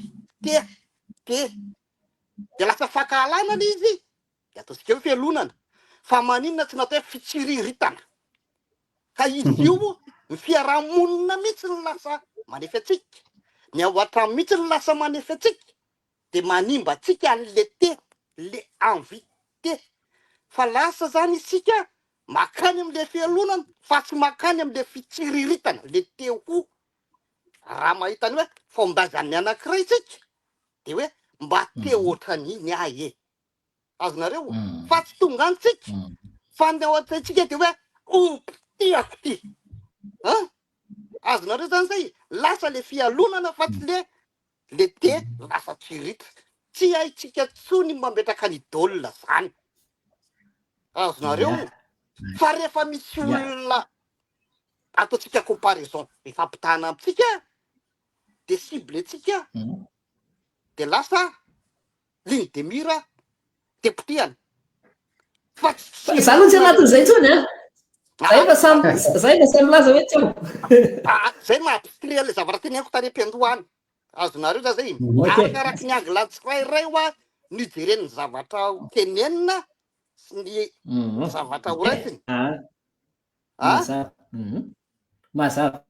mazava fampianaran'ny pastera teo ny fampianarana ny sekola laty fampianarany katesizy hoe itsika ane tany am-piandohana de efa io ny kaina sy abela efa nisy ny tsy fitovizana de nalatsaky ny ralahy mihitsy le zavatra fa eto de mazavany hoe tsy zay rehetra mitety fasana akory ny mpamosavy azonareo fa ny mamorika koa de mpamosavy azonareo zany zay de zay io fiarahamonina eo amitsika io manefy atsika ny anao vaky jerijery atsika manefy atsika ny Facebook bout de doigt ataotsika isan'andro manefy atsika ny ao an-trano ny ray aman-dreny efa lasa manano zany zanany de lasa hoe jereo ry jereo ry tsy mety zay tena zay mihitsy manimba le zazy fa ny fanabeazana efa iainatsika ataotsika amy zanatsika satria tsika tsy afaka mikapoka itsony azonao zany zay de mandray exemple sisa zany afahana manao fananarana fa tsy manana tsony hevitra entina ibeazana zazy sorabetsaka anao ampitokafako fotoana mandeha de za mbola te hidy tsara mbola tianareo ampidiroaaloha atia Canada miresaka aminareo atia Canada atia Québec atia miresaka aminareo ya ok isaoranao maro te hiditra sora betsaka ok mahafinaritra de mahafinaritra ny dinika fotoana andraisantsika ny olona rehetra mihitsy zao ito madame Yasina miarabanao tompoko faly miarahaba anareo mianaka de isaorana manokana nareo namola volan'ity fandarana ty madame Yasina vaty maro atsetra angany saina fantatry tsara mihitsy mafinaritra be le loha hevitra tena hoe mino fa betsaka ny malagasy iova manomboka androany aorinany ity fandarana ity amiko manokana ny eo am'le resaka fiangonana de ny fototra tena iandohany io famolavolana ny ankizy ao an-tokantrano zany hoe tokony ao anatin'ny fitezana isika ray aman-dreny miezaka manala amin'ilay fampitahana ny zanatsika amin'ny hafa satria ny ankabeazan'ny ray aman-dreny lasa manana le fomba fijery hoe jereo angeny zanakianiny jereo angeny zanakianiny de matetika le zavatra tsara hiteny amin'ny zanak'n'olona no ampitahantsika ny atsika rehefa le manao zavatra tsy mety ny atsika de miaingana tokantrano mihitsy ny tokony ho volavolaina ny zaza voalohany indrindra aloha hoe tsy hitsiritritra ny ivelany fa ny fahavalony de tokony tenany ihany zany hoe raha te hahazo zavatra tsara izy de ny tenany no ampirisihana de arak'le nitenen'le ray aman-dreny teo aloha teo hoe le fialonana afaka vadika ho zavatra tsara raha mitsiritra ny fahaizan'ny asina almonza de mila mampirisika ny tenako miezaka mianatra amin'ny andro sy ny alina de eo zany voalohany amin'izay inyle hoe miainga avy ao atokantranotsika tsirairay avy no ahafahana misoroka amin'ny fialonana io tsy ho afaka zato isan-jato fa au moins afaka ny 50%. De manarak'izay ho atsika efa olon-dehibe amin'izao taonatsika zao raha ao anatsika le fialonana sarotra be no manala azy raha tsy manana finiavana fandavatena fanetretena goavana ary eo ihany koa hoe misy olona manolo tena mitarika anao hiala amin'io toetra io zany hoe raha mahatsapa zany ianao manana fialonana ao anatinao de tokony hiresaka amin'ny olona akaiky na manodidina ianao hoe ampio za hiala amin'ity toetra ratsiko ity fa te hiala Vavolombelona ny tena koa tejoroko. Mpivarotra taloha dia misy mpivarotra mitovy amiko eo anilako. Marary kely amin'ny foko rehefa avy eo amiko ilay olona tsy mahazo fa mifindra eo amin'ny mpivarotra namako hafa dia mahazo. Dia taty aoriana natsapa hoe marary dia mila mitsabo tena. Tena niezahako. Mivavaka tena taloha tamin'Andriamanitra hoe Andriamanitra esory ato anatiko ny fialonana fa te hiova amin'izay toetra izay. Taty aoriana amin'izao na avy eo amiko ary ny olona dia tena irahako hoe mandehana ary makeny fa tsy maninona e. Amin'ny foko madio ny andrahako ny olona. Afaka tamin'ilay aretina dia izaho ihany koa izao miezaka manala olona mandeha. Izany hoe rehefa vonona ianao hiala amin'io mety tsy ho vitanao rery io fa mila ny hafa avy any ivelany miezaka misarika anao hiala ao. Dia farany ny zavatra tena hitako hoe matetika izay vehivavy no be fialonana kokoa mihoatra anareo lehilahy.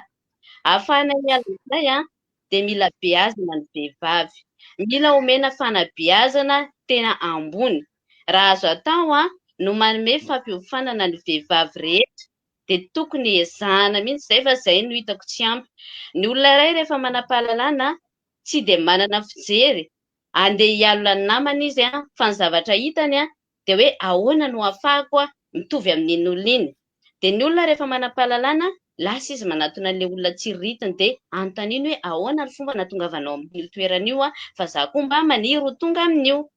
Dia eo amin'iny izany hoe ny resaka fanabeazana tsy tokony mpanjavatra farany tena farany ny resaka voyage. Ny olona rehefa mandeha dia misy zava-baovao maro be hitany eny. Tokony hanova fomba fiainana. Miserasera amin'ny olona maro dia ny isan'ny zavatra tena fataoko rehefa mahita olom-baovao ka mety amiko. Vavolombelona io angano mampisaina fa sokiriko. Tsy amelako fa tsy maintsy mahazo fahalalana sy lesona vaovao amin'ny olona vaovao ionankiny satria ny hevitra hono tsy azo raha tsy amin'ny olombelona. Ianao ihany koa tsy mahita zavatra ahafahanao manatsara ny fiainanao raha tsy miezaka mifanakalotra kefa miafy. Dia afatra farany ho antsika vehivavy manokana, vehivavy ny tenako. Andaontsika hiezaka hifanoro, hiezaka hifanampy mba hahafahantsika misandratra dia ho foana tsikelikely ny fialonana rehefa samy manantsika rehetrarehetra rehefa samy miezaka mifampisarika ao amin'ny tsara kokoa. Mino fa tsy ho foana zato isan-jato ny fialonana fa mba vitantsika niezaka 50%. Makatsitraka indrindra tamin'ny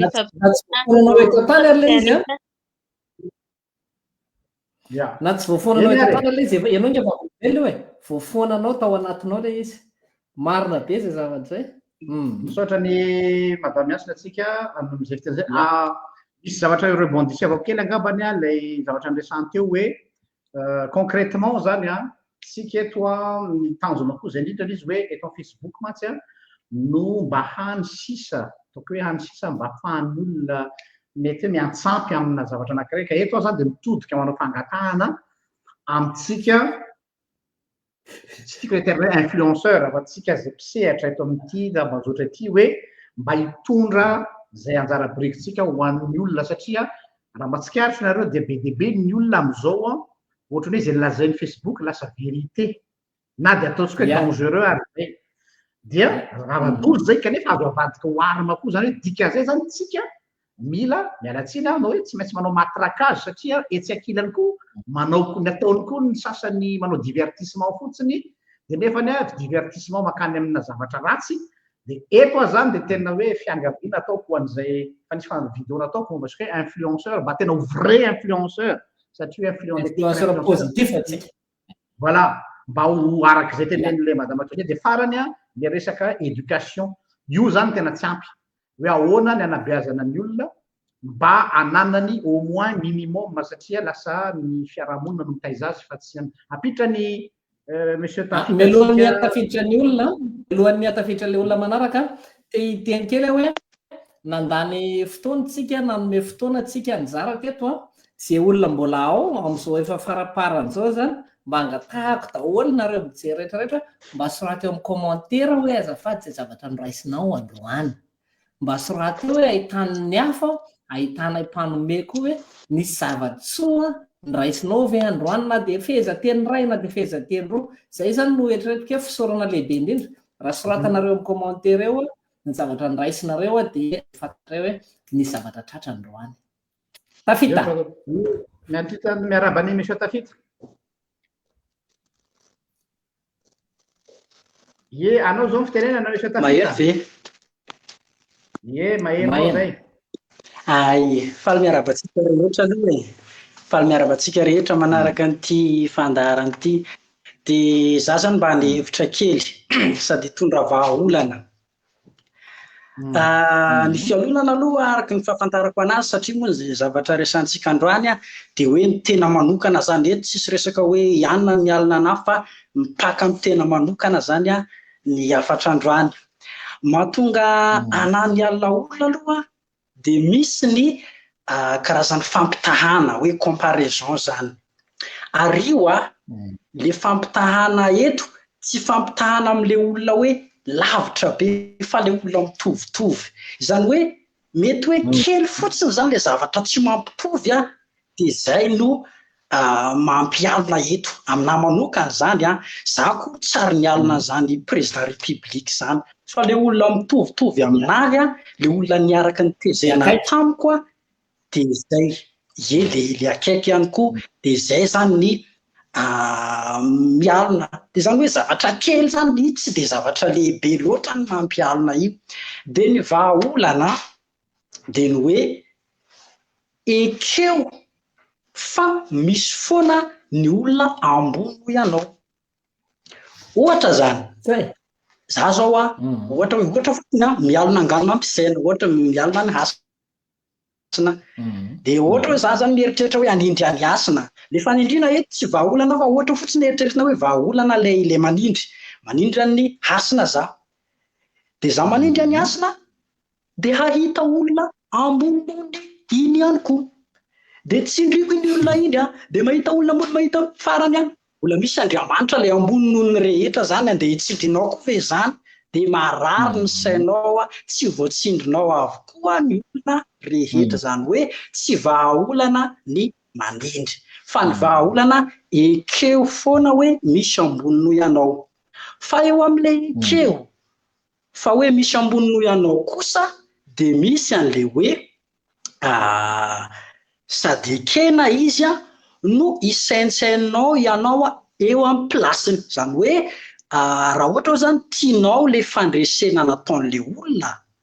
dia saintsainy hoe ianao amin'le fandresena. Fa amin'ny manaraka raha saintsaininao iny raha fanirianao no tonga amin'iny dia ho tonga amin'iny tokoa ianao raha saintsaininao isan'andro isan'andro izany. Dia zay koa zany ny afatra avy aminahy hoe raha fitiniko izy teo azafady kely raha fitiniko izy teo aza dia hanindry zany fa ekeo foana hoe misy ambony noho ianao fa kosa tiavo le zavatra eritrereto anao amin'ny plasiny le tompon'le fandresena zany ianao le amin'ny plasy. Tsy hoe le fandresena manindry le tiako tenenina eto fa le saintsaininao ianao ao amin'ny plasin'le olona amin'le zavatra irenao io. Dia zay raritsika rehetra. Tena tafita ny afatra araka ny anaranao. Efa maraparantsika verina amin'ny tsika miralanga amin'ny fitenenana raha mbola misy fotoana dia afaka mampiditro ihany aloha. Misy olona teo efa niala izy. Za manokana aloha atoloko amiko aloha izy. Za amin'ny fijeriko eo ny maha teolojianina zany hoe pasteur. Za tsy le hoe pasteur tsy hafa teolojianina hafa amiko. Pasteur fonction titre asa. Ohatrany ianao hoe miasa amin'ny tourisme fonction io tsy anona fa za teolojiana fijeriko zany. Ohatr'izay ianao zao mpikabary ao anatinao zany zay le fijerinao amin'ny mpikabary. Za teolojiana fijeriko anaty teolojiana. Dia ity hoe ihany eo ny fijeriko dia hoe ho amin'le foi intelligente pragmatisme zay foana aminay tanjona hoe pragmatisme le finoana tsy croyance. Le croyance mantsy maniditsidina any amin'ny habakabaka fa ny finoana dia sary ho azoko hoariko amin'ny finoana dia tahaka ny hazo lehibe anankiray izay misy fototra iorenany misy rasinina dia misy an'le sampany mivelatra ohatr'izao. Hitanareo zany le hazo mivelatra ohatr'izao le hazo dia ohatrany hoe misokatra amin'ny habakabaka afaka mandray ny avy ambony fa tsara fototra any ambany koa iny efa n'izy zany hoe plus izy zany matanjaka ny rasinany a plus izy afaka misandratra makany ambony ka mandray ny avy hazo lalpaka ia zay misy de pragmatisme ko zany de hoe tsika tsy ao anatina ny soratra masina zany amiko a pragmatika hoe tsy ao anatina monde de bisounours tsika mialatsina mety ny vahiny hoe le tontolo misy atsika tontolo ratsy fanahy aloha de tsolona ny resaka zany hoe le tontolo misy efa simba le tontolo misy hitatsika fiarahamonina fa tena tsy hita zay anaovana azy a miezaka daholo zay afaka manao fa le fiarahamonina zao tontolo zao misy efa rava ny zavatra be dehibe ka no zany a misy teny misoratra masina zay resiko hoe raha terena ozy jesosy raha terena andeha mailo ray ianao de mandehana mailo roa zany hoe mila mianticipe ianao zany satria le zava-misy mihitsy no manery anao tsy maintsy mianticipe amin'ny zavatra rehetra ka tokony hitandrana atsika hoe ty fiarahamony ty a efa simba no zany jereo tsara zay ametrahanao ny tongotra ao tsy hoe rehefa mivavaka ianao de mandeha aminazy zany totika amin'ny kristiana eto satria mahateolojiana hoe tsy hoe rehefa mivavaka ianao de mandeha amin'ny atao hoe naivete le hoe naifa be de hoe tsika rehetra samy zanak'Andriamanitra bizou mifankaty daholo tsika oui zay ny idéal fa tsika eto ambony tany de manaiky ny réalité sokatra daholo ny saina sy isa hoe aiza ny asiko ny tongotro iza ny olona resahako ahoana ny toko hitondrako ny tenako manoloana ny reto olona zay tsy fantatro eto zay vigilance zay zany amiko no tenin jesosy amarana ko azy hoe mora tahaka ny voromailala zany hoe le douceur misokatra amin'ny olona rehetra faendre tahaka ny menarana zany hoe le faendreny menarana tena mahafinaritra be le hoe miodina izy aloha ka tsy agatrana izy de manafika zany hoe hodinany mandidina anao de diniany tsara zay izy vao hoe androso asa tsy androso fa tsy hoe aka za manana fanampy be de misasasasa de tonga dia mety hifanenam-pakaka teo izy le fiteny zatory zay ka fa meko niasina fitenenina de avy eo tsika mampiditra olona raha mbola misy fotoana ny amaranako anazy de le titre tere amboalohany le lazaintsika hoe ny hazo avo alan-drivotra de izy hoe ok d'accord afaka alan-drivotra ny hazo avo fa matohatra ny rivotra ny hazo rehefa lalipaka de zay faky zay a de ao amin'ny fitiavana ao amin'ny Andriamanitra hoy zay hoe efa fantatsika zany zao fa ianao zany elana oaingana tsy maintsy alina olona ianao na ianao tsy maintsy elona ny olona de eo nao afatra pitaiko hoe avoay ampiasao aderao Andriamanitra ao anatinao de hoy hoe raiso ambony fa aza raisina ambany raiso avy amin'ny fitiavana aza raisina ivadika fahakalana sy ady ary ny fitiavana lehibe indrindra dia tiavo aloha ny tenanao ny energia anananao eto itiavana ny tenanao hoentinao misondrotra manatatra ny tanjonao fa tsy entinao midina ambany manaiky eo voatsindry ny hafa sy andeha anindry ny hafa say miavaka amin'ny tsara soratsika rehetra de mangataka ihany mba soraty eto fa mbola hijanona eto rehefa avy eo amaky ny commentaire rehetra mbola misy olona maromaro de tena maro zay maromaro izy araroto kely hoe araroto kely zay teninao zay nafinaritra de hitariko amin'ny domaine ko zany amapo teolojiana le didy voalohany iny didy voalohany sy tamitsika tamin'ny katesisy aza man'Andriamanitra hafa afa-tsy zao ihany misy diso fandray amizy iny nampiaratra katekumène katesisy Andriamanitra tsy miteny mihitsy hoe tsisy Andriamanitra afa-tsy za samy hafa tsy nanao dictature za ihany no Andriamanitra misy hafa ary mila mireconnaître ny fisily Andriamanitra hafa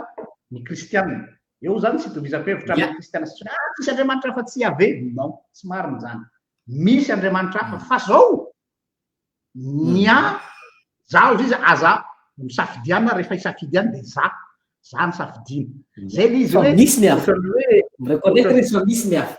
voilà de ohatrana zao hoe ohatrany hoe ampivady misy foana ny olona be dehibe manodidina fa ny vadiny ihany no tiany misy reto zao olona be dehibe fa ny zanany ihany no tiany zany hoe samy hafa zany le hoe fitiavana le relation d'amour fa tsy le hoe misy olo-kafa koa eo zany le izy ka tsy mi-imposer Andriamanitra fa tena ny fitiavana relation d'amour na zany tsy zay ny mialatsiny fa koa hoe mivarotra ny finoko fa ararotika ihany koa ty hoe fifanakanosana tena oui Fifanankalozana tena resaka zavatra maro be sauf enregistré izy ty fa mbola Andriamanitra dia ijery. Andriamanitra tsy manao soumission hoe tsy maintsy miseho soumettre aminy satria Andriamanitra izy tsy hany mihitsy ilay izy diso zay olona mitery hoe mila matahotra an'Andriamanitra dia zany satria izy Andriamanitra masika be mitondra sabatra be dia tonga dia katsanany raha vao tsy manaky azy non fa ny fifandraisako aminy dia relation tiako izy satria tiako izy manaja azy satria tiako izy any zany no tokony hitondrana an'ilay izy ka Andriamanitra tsy maneritseritra mihitsy hoe mediva anao ry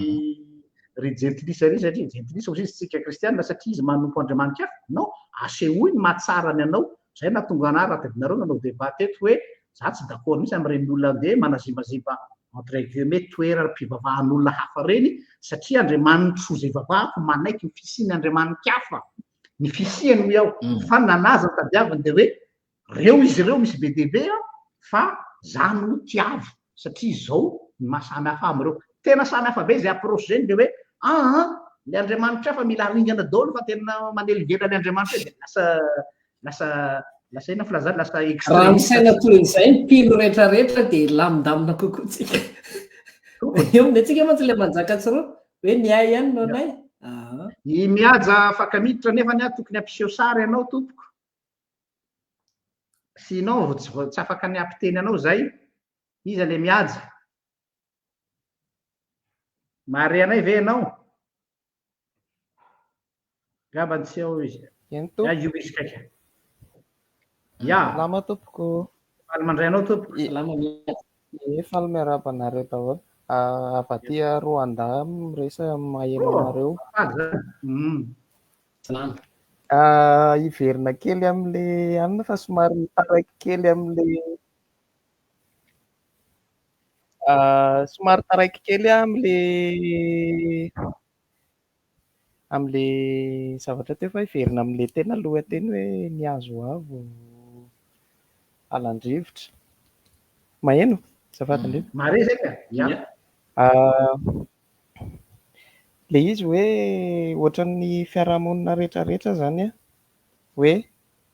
nisy faheno-kevitra anankiray zay zany no sendra hitako dia hoe fa maninona ozy izy ny fiarahamonina malagasy am'izao no mifampisintona ambany dia point de vue anankiray hoe fa iza moa aloha le eny ambony afaka misintona miakatra mba ahafahan'le ao ambany miakatra dia ohatran'ny hoe olona ataontsika hoe groupe de personnes na ohatra izany latsaka ao anaty lavaka ohatra dia samy te hanavy tena daholo ireo olona anaty lavaka ireo dia tohatra anankiray no nalatsaka avy any dia samy te hiakatra amin'io tohatra io daholo nefany olona tsy maintsy mandeha tsirairay miakatra eo amin'ilay tohatra dia normal be ilay izy raha ohatra ny hoe ifampisintona daholo ilay olona satria samy te hanavitra ny tenany dia le mentalité ao anatin'ilay izy zany hoe soit tsika miara-maty soit tsika miara-velona dia zay no mba fahina hevitra kely miara-maty sa miara-velona tsara be izay teninao zay tiako be mihitsy hoe na tsika hiara-maty na tsika hiara-velona raha zay ny tonga ao an-tsaina dia tsara fa tsy teny fotsiny hoe za rery no ataoko maty na za rery no ataoko velona saotranao indrindra miady mafeny anaranao za tia mamaky ny anaran'olona foana sy ny zavatra mibarana fa matetika misy ifandraisany ireny misaotra indrindra sady misaotra amin'ny commentaire rehetrarehetra fa hita hoe tafita ny afatra fifaliana be misaotra ny mihaza tsika ampiditra olona anankiray indray tsika eto miarava tompoko monsieur tiana vatosoa ay miarava tompoko maheno ve nareo mare anao ny anahy zany le zavatra hitako am'le fiarahamonina mihitsy ny tena mampalahelo hoe lasa le nitenen'le olona teo any am'le ilany tsarany hoe any am'le miezaka am'le lafy tsarany fa le zavatra mitranga am'izao le any am'le lafy ratsy ny ankabetsahany hoe fialonana dia lasa mifaninana amin'ny zavatra tsy misy dikany. Hitantsika fotsiny mandeha amin'ny fifamoivozana eny an-dalana dia ny mpitondra moto dia mifaninana amin'ny tsisy dikany tsy lasa makaiza akory nefany. Dia any zany le zavatra manahirana hoe any le zavatra manahirana zany hoe ahoana ny atao ampivadika an'le izy mbola lavitra, ezaka lavitra be le atao hoe akany amin'le fandraisan'ny madamy Hasina teo hoe le any amin'le fanabeazana mihitsy le fanabeazana tena fanabeazana le fampianarana manko zany any amin'le hoe fampianarana fahaizana ina moa zany fahaizana manoratra sy mamaky sy ohatran'izay, fa le fanabeazana zay tena hitako hoe lasa very satria le ao amin'le tokantrano zany lasa sahirana amin'le fivelonana dia lasa tsy tafita tsony le modely tsara. Saotra tompoko. Saotra anao indrindra, saotra be dia be anao amin'izay. Zay le ego zay le je suis.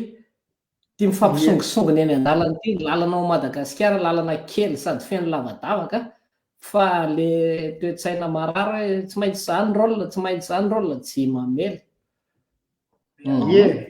Namatsika Hasina moa rehefa avy eo mbola hiala rehefa afaka minika vitsivitsy eo isaorana azy be dia be aloha voalohany ny dinidinika teto akasitrahana be dia be fa en même temps tsika mampiditole eto ihany moa mandritra ny fotoana fetra ihany koa nefa tsy afaka hivanapahana betsaka ka ienony mety hiala rehefa avy eo mety hiala rehefa avy eo fa afaka mitohy ihany dinidinika dia jerevaka rehefa avy eo misy zavatra ka misy sao dia misy afatra tonga dia ampitainao araloha dia nizao alohan'ny ny afatra lehibe indrindra dia fisaorako anao ray aman-dreny, raisiko ray aman-dreny ianao satria tena zao raha ataonao zany hoe iny raha ianao mpanjaka fitiavana mandany fotoana isan-kariva manome loha hevitra tsara, voninahitra lehibe ho anany teto androany ary fifaliana ho ahy ary mbola vonina manaraka rehefa misy ady hevitra ilaina hiara-miasa ampitiavana be zay tsika moa mbola afaka miresaka ihany zany fa zao no hiala fa mbola manaraka anareo ambadimbadika eo ihany rehefa avy eo. Dia anao sy mpanaraka anao rehetrarehetra koa dia mbola ho hita hoe ny fiaraha-miasa fa mbola fisantatra mavaramy dia mamaky ny komanteranareo rehetrarehetra androany alina hijery hoe inona avy ny zavatra ny raisinareo taminay teto androany. Saotra indrindra tompoko rehetrarehetra eny azonao avoaka aizy izy teo ohatrany teo ianao misy olona mpampotra teo Antsamitady dia tsy hitandray izy mare ve ianao lasa izy lasa izy ohatra mbola misy olona hafa koa reto ohatra fa teo ihany miverina madame Hasina angamba niverina sa madame Hasina ialana tsiny fa lasa ohatrany hoe ty tena kely dia miverina miditra fanroany eto amin'ilay hoe ny prêt-à-pot no tena anjakan'ny fialonana dia ny zavatra hitako eo amin'ny fifampialonan'ny prêt-à-pot io matetika misy manana kokoa dia le manana tsy te halalan'le tsy manana fa hoe manana dia avelako eo nareo tsy manana.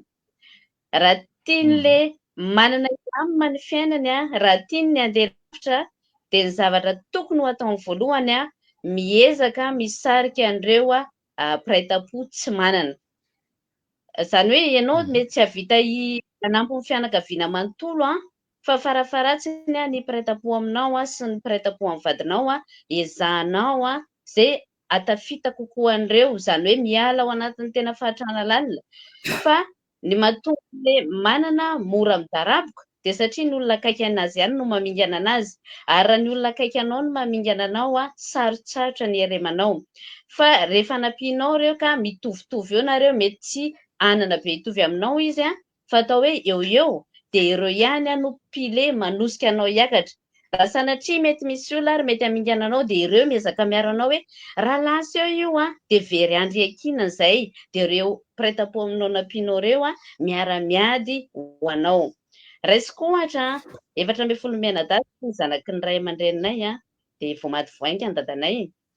Tamin'ny mbola fahavelan'ny ray aman-dreninay dia izaho ny vavy matoa dia tena hoe miara manosika anazy zareo hoe ty zoky ampiasao ny vola, inona no mety tsara amin'ny fiainanareo. Rehefa tafita dia maty ny ray aman-dreninay dia niaraka izay mianakavy hoe ndao tsika iombona inona no tokony ataontsika. Mitambatra ato izay zao efa misy 30 olona ndray trano dia misy zavatra tsy mety aho tsy maintsy misy ny adiady madinika mety misy zavatra ataoko tsy mety fa miara-manitsy anareo hoe tsy mety zavatra ataonao ty miara-miombona izay prêt-à-point avy hoe inona no ataontsika andao raha ihany natao manao an'izao andao raha ihany natao manao an'izao dia lasa ohatra mahatsiaro aho izany hoe manana didy raha tafita dia tsy maintsy tafita miaraka amiko ireto prêt-à-point amiko reto mba tsy ho reo sanatrian'izany no vato isakana ny lalako tsy hatratrarako ny tanjoko fa ireo no rivotra itsoka ampiakatra anah ho any amin'ny avo dia miara-miakatra izay rehetrarehetra dia afatra ho antsika prêt-à-point rehetra zany raha tiatsika no amiratra dia ny manodidina antsika aloha jereo tsara fa sao dia ireo ihany no pozina anapozina antsika azy soroany zany fa mila eo ihany le hoe tsy maintsy manana fanetrentena sy finiavana ianao rehefa te handeha lavitra dia misy commentaire tena tiako be zay hoe fa tsy mahazo sens unique ilay izy fa tsy maintsy double sens izany hoe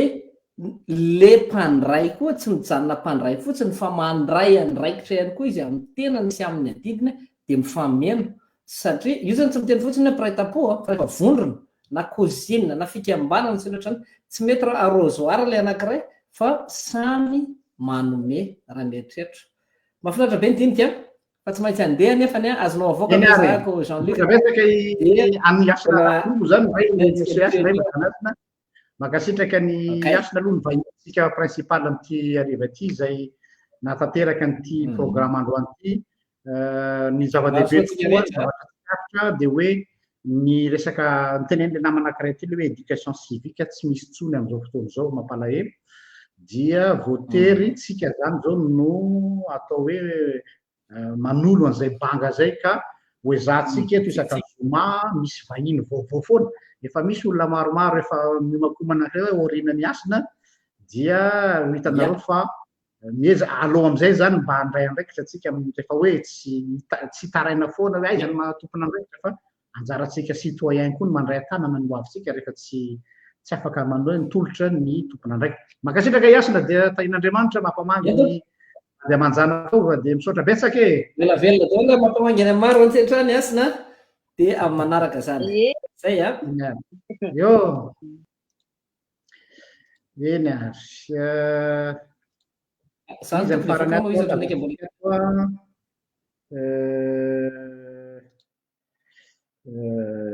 Adrien ngambany izy ato Adrien efa teo ihany misaotra amin'ny ihany dia veloma iasina misaotra betsaka amin'ny fizarana mahafinaritra izy karazany synthèse fotsiny no ataoko satria efa hoe nanome vahaolana zao ny rehetrarehetra teo dia somary jery perspective hafa kely ngambany antsika mety tsy ho azon'ny olona le zavatra ho teneniko ity fa ny filôzofy moa matetika efa mampiasa azy foana Jesosy zao le manao an'le hoe omeo rano ny fahavalonao omeo sakafo miavana amin'olon rehetra reny zany hoe ny tiany Jesosy tenenina zany dia hoe tsy misy fahavalo intsony zany fampinamana daholo satria olona efa mifanome sakafo zany tsisy resaka fifananana zany eo donc tsisy hoe ifampialina zany amin'izay dia faharoa indray ny teknika nampiasain'ny Solomona zany raha jerena dia ohatrany hoe nanambady maro sy ny karazana fa ny teknikany tamin'izay ohatrany hoe tsy hisy ady intsony zany eo amin'le firenena fa lasa ohatrany hoe domineny daholo ny firenena satria ohatra hoe ao amin'le tanàna anankiray izy dia alainy vady ny zanaka vavin'ny mpanjaka ao donc zany izy volanto tsy hoe divany ao mihitsy izy zany na indray raha ohatra vehivavy indray le mpanjaka dia alainy vady indray ohatrany hoe mpanjaka vavy seba zao lasa nalainy vady dia lasa namany daholo zany rehetrarehetra tsy nisy ny ady tamin'ny Solomona zany tamin'izay zany hoe ny zavatra azo raisina zany amin'le resaka hoe fialonana eto dia raha lasa namanao daholo zany ny olona rehetrarehetra dia manomboka efa mivitsy zany le resaka fifaninanana zany amin'izay zavatra zay raha zay ny teneniko hoe somary sarotsarotra kely zay sao dia hoe lasa hoe mampiana-dratsy indray zay fa ihany fa sao dia azoko tena fa ho ataoko synthèse rehefa avy eo fa misaotra betsaka yo ao monsieur Landes Venatala mare ve anao Avy any an-tanà, namatsika avy any an-tanà. Oui, miarahaba tompoko. Miarahaba tompoko. Maheno tsara. Ya, iza ianao raha tsy Salama madiso. tompoko. Maheno tsara. Eo. Landesy avy aty an-tanà, région Sava. Amin'nisy fotoana ihany isika sy pasteur le misy fandaranareo en direct nisy fotoana fa elaela zay, il y a 2 ans, 3 ans passé. Avy nifanena ihany en direct. Zay vao tadidiko. Oui. Visio. Ie, misaotra betsaka aloha amin'ity fandahara mahafinaritra be ty. Resaka fialonana moa isan'ny zavatra ny tena voizintsika teto. Fa betsaka moa zavatra efa voalazanareo ray aman-dreny, namana mifandemy teo, zavatra marina daholo. Fa zavatra hitako ihany koa zany amafisako le anton'io zavatra io, eto Madagasikara aloha ary mety mitovitovy amizay koa manerana an'Afrika ray manontolo. Indrindra fa tsika firenena zay zanany frantsay ohatra. Anisany misy effet psychologique zegny ao anatin'io zavatra io. Ohatra fotsiny tiako tenena amizay zany, rehefa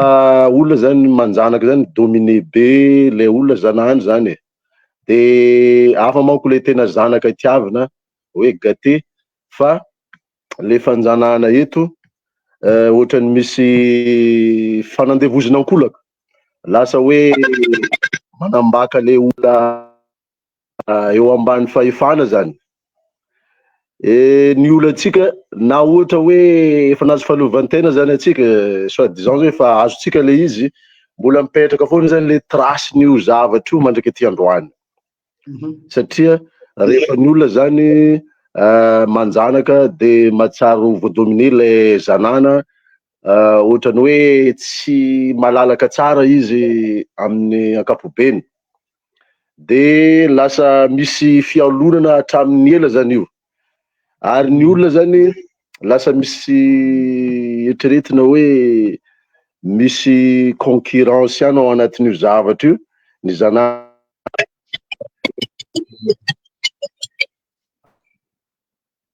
zany anaiko hoe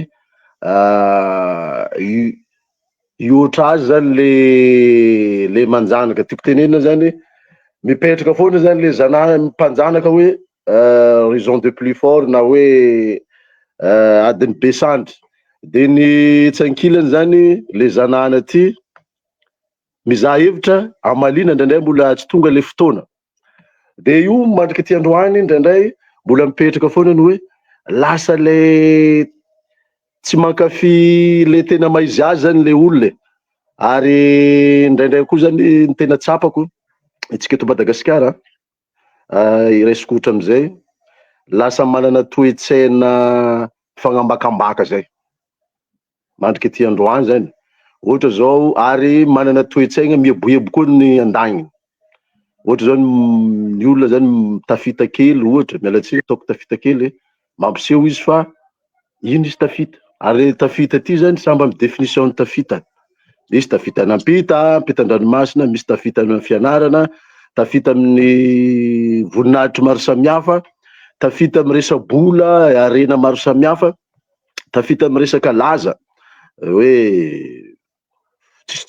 fantatr'olona daholo zany manera Madagasikara na manera zao tontolo zao.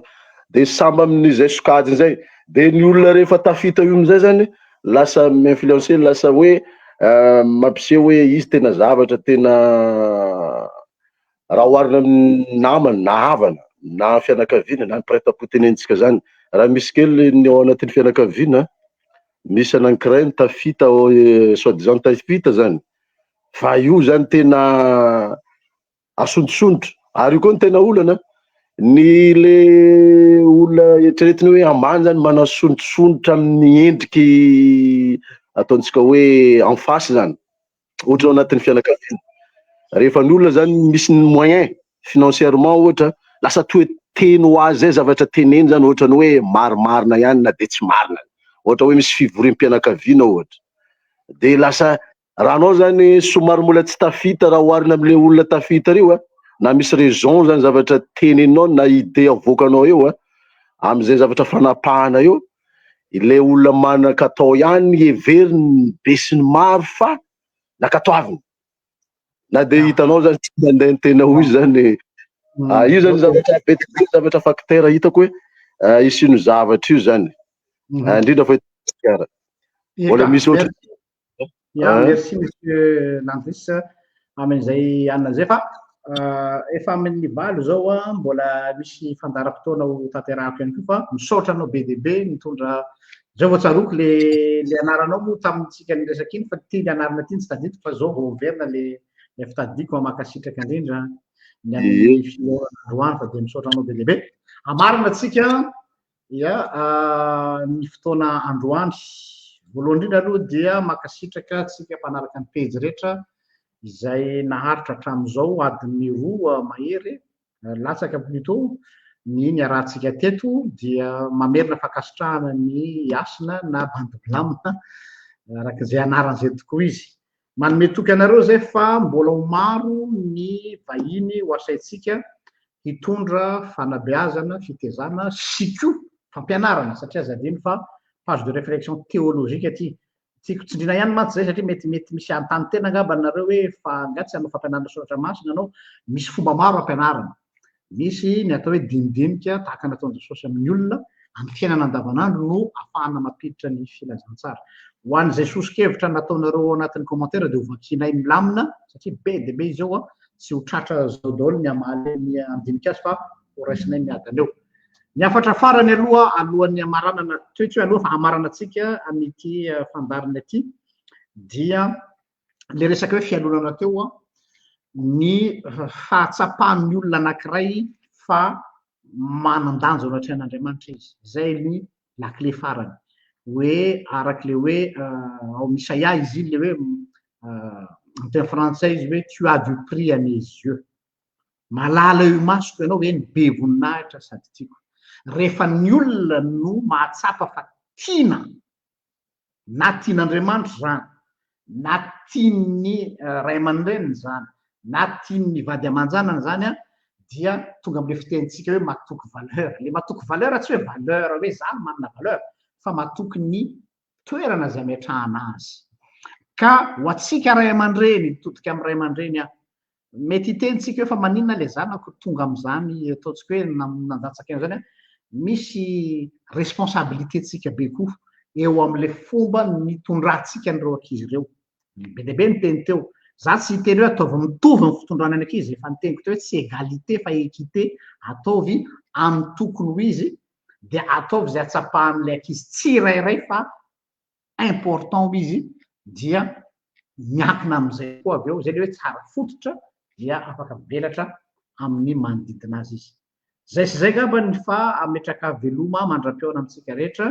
mame fotoana amin'ny herin'ny toizao indray ho hitanareo ihany ny hevitra manaraka sy ny vahiny raha toa ka sitrapon'Andriamanitra rary soa toko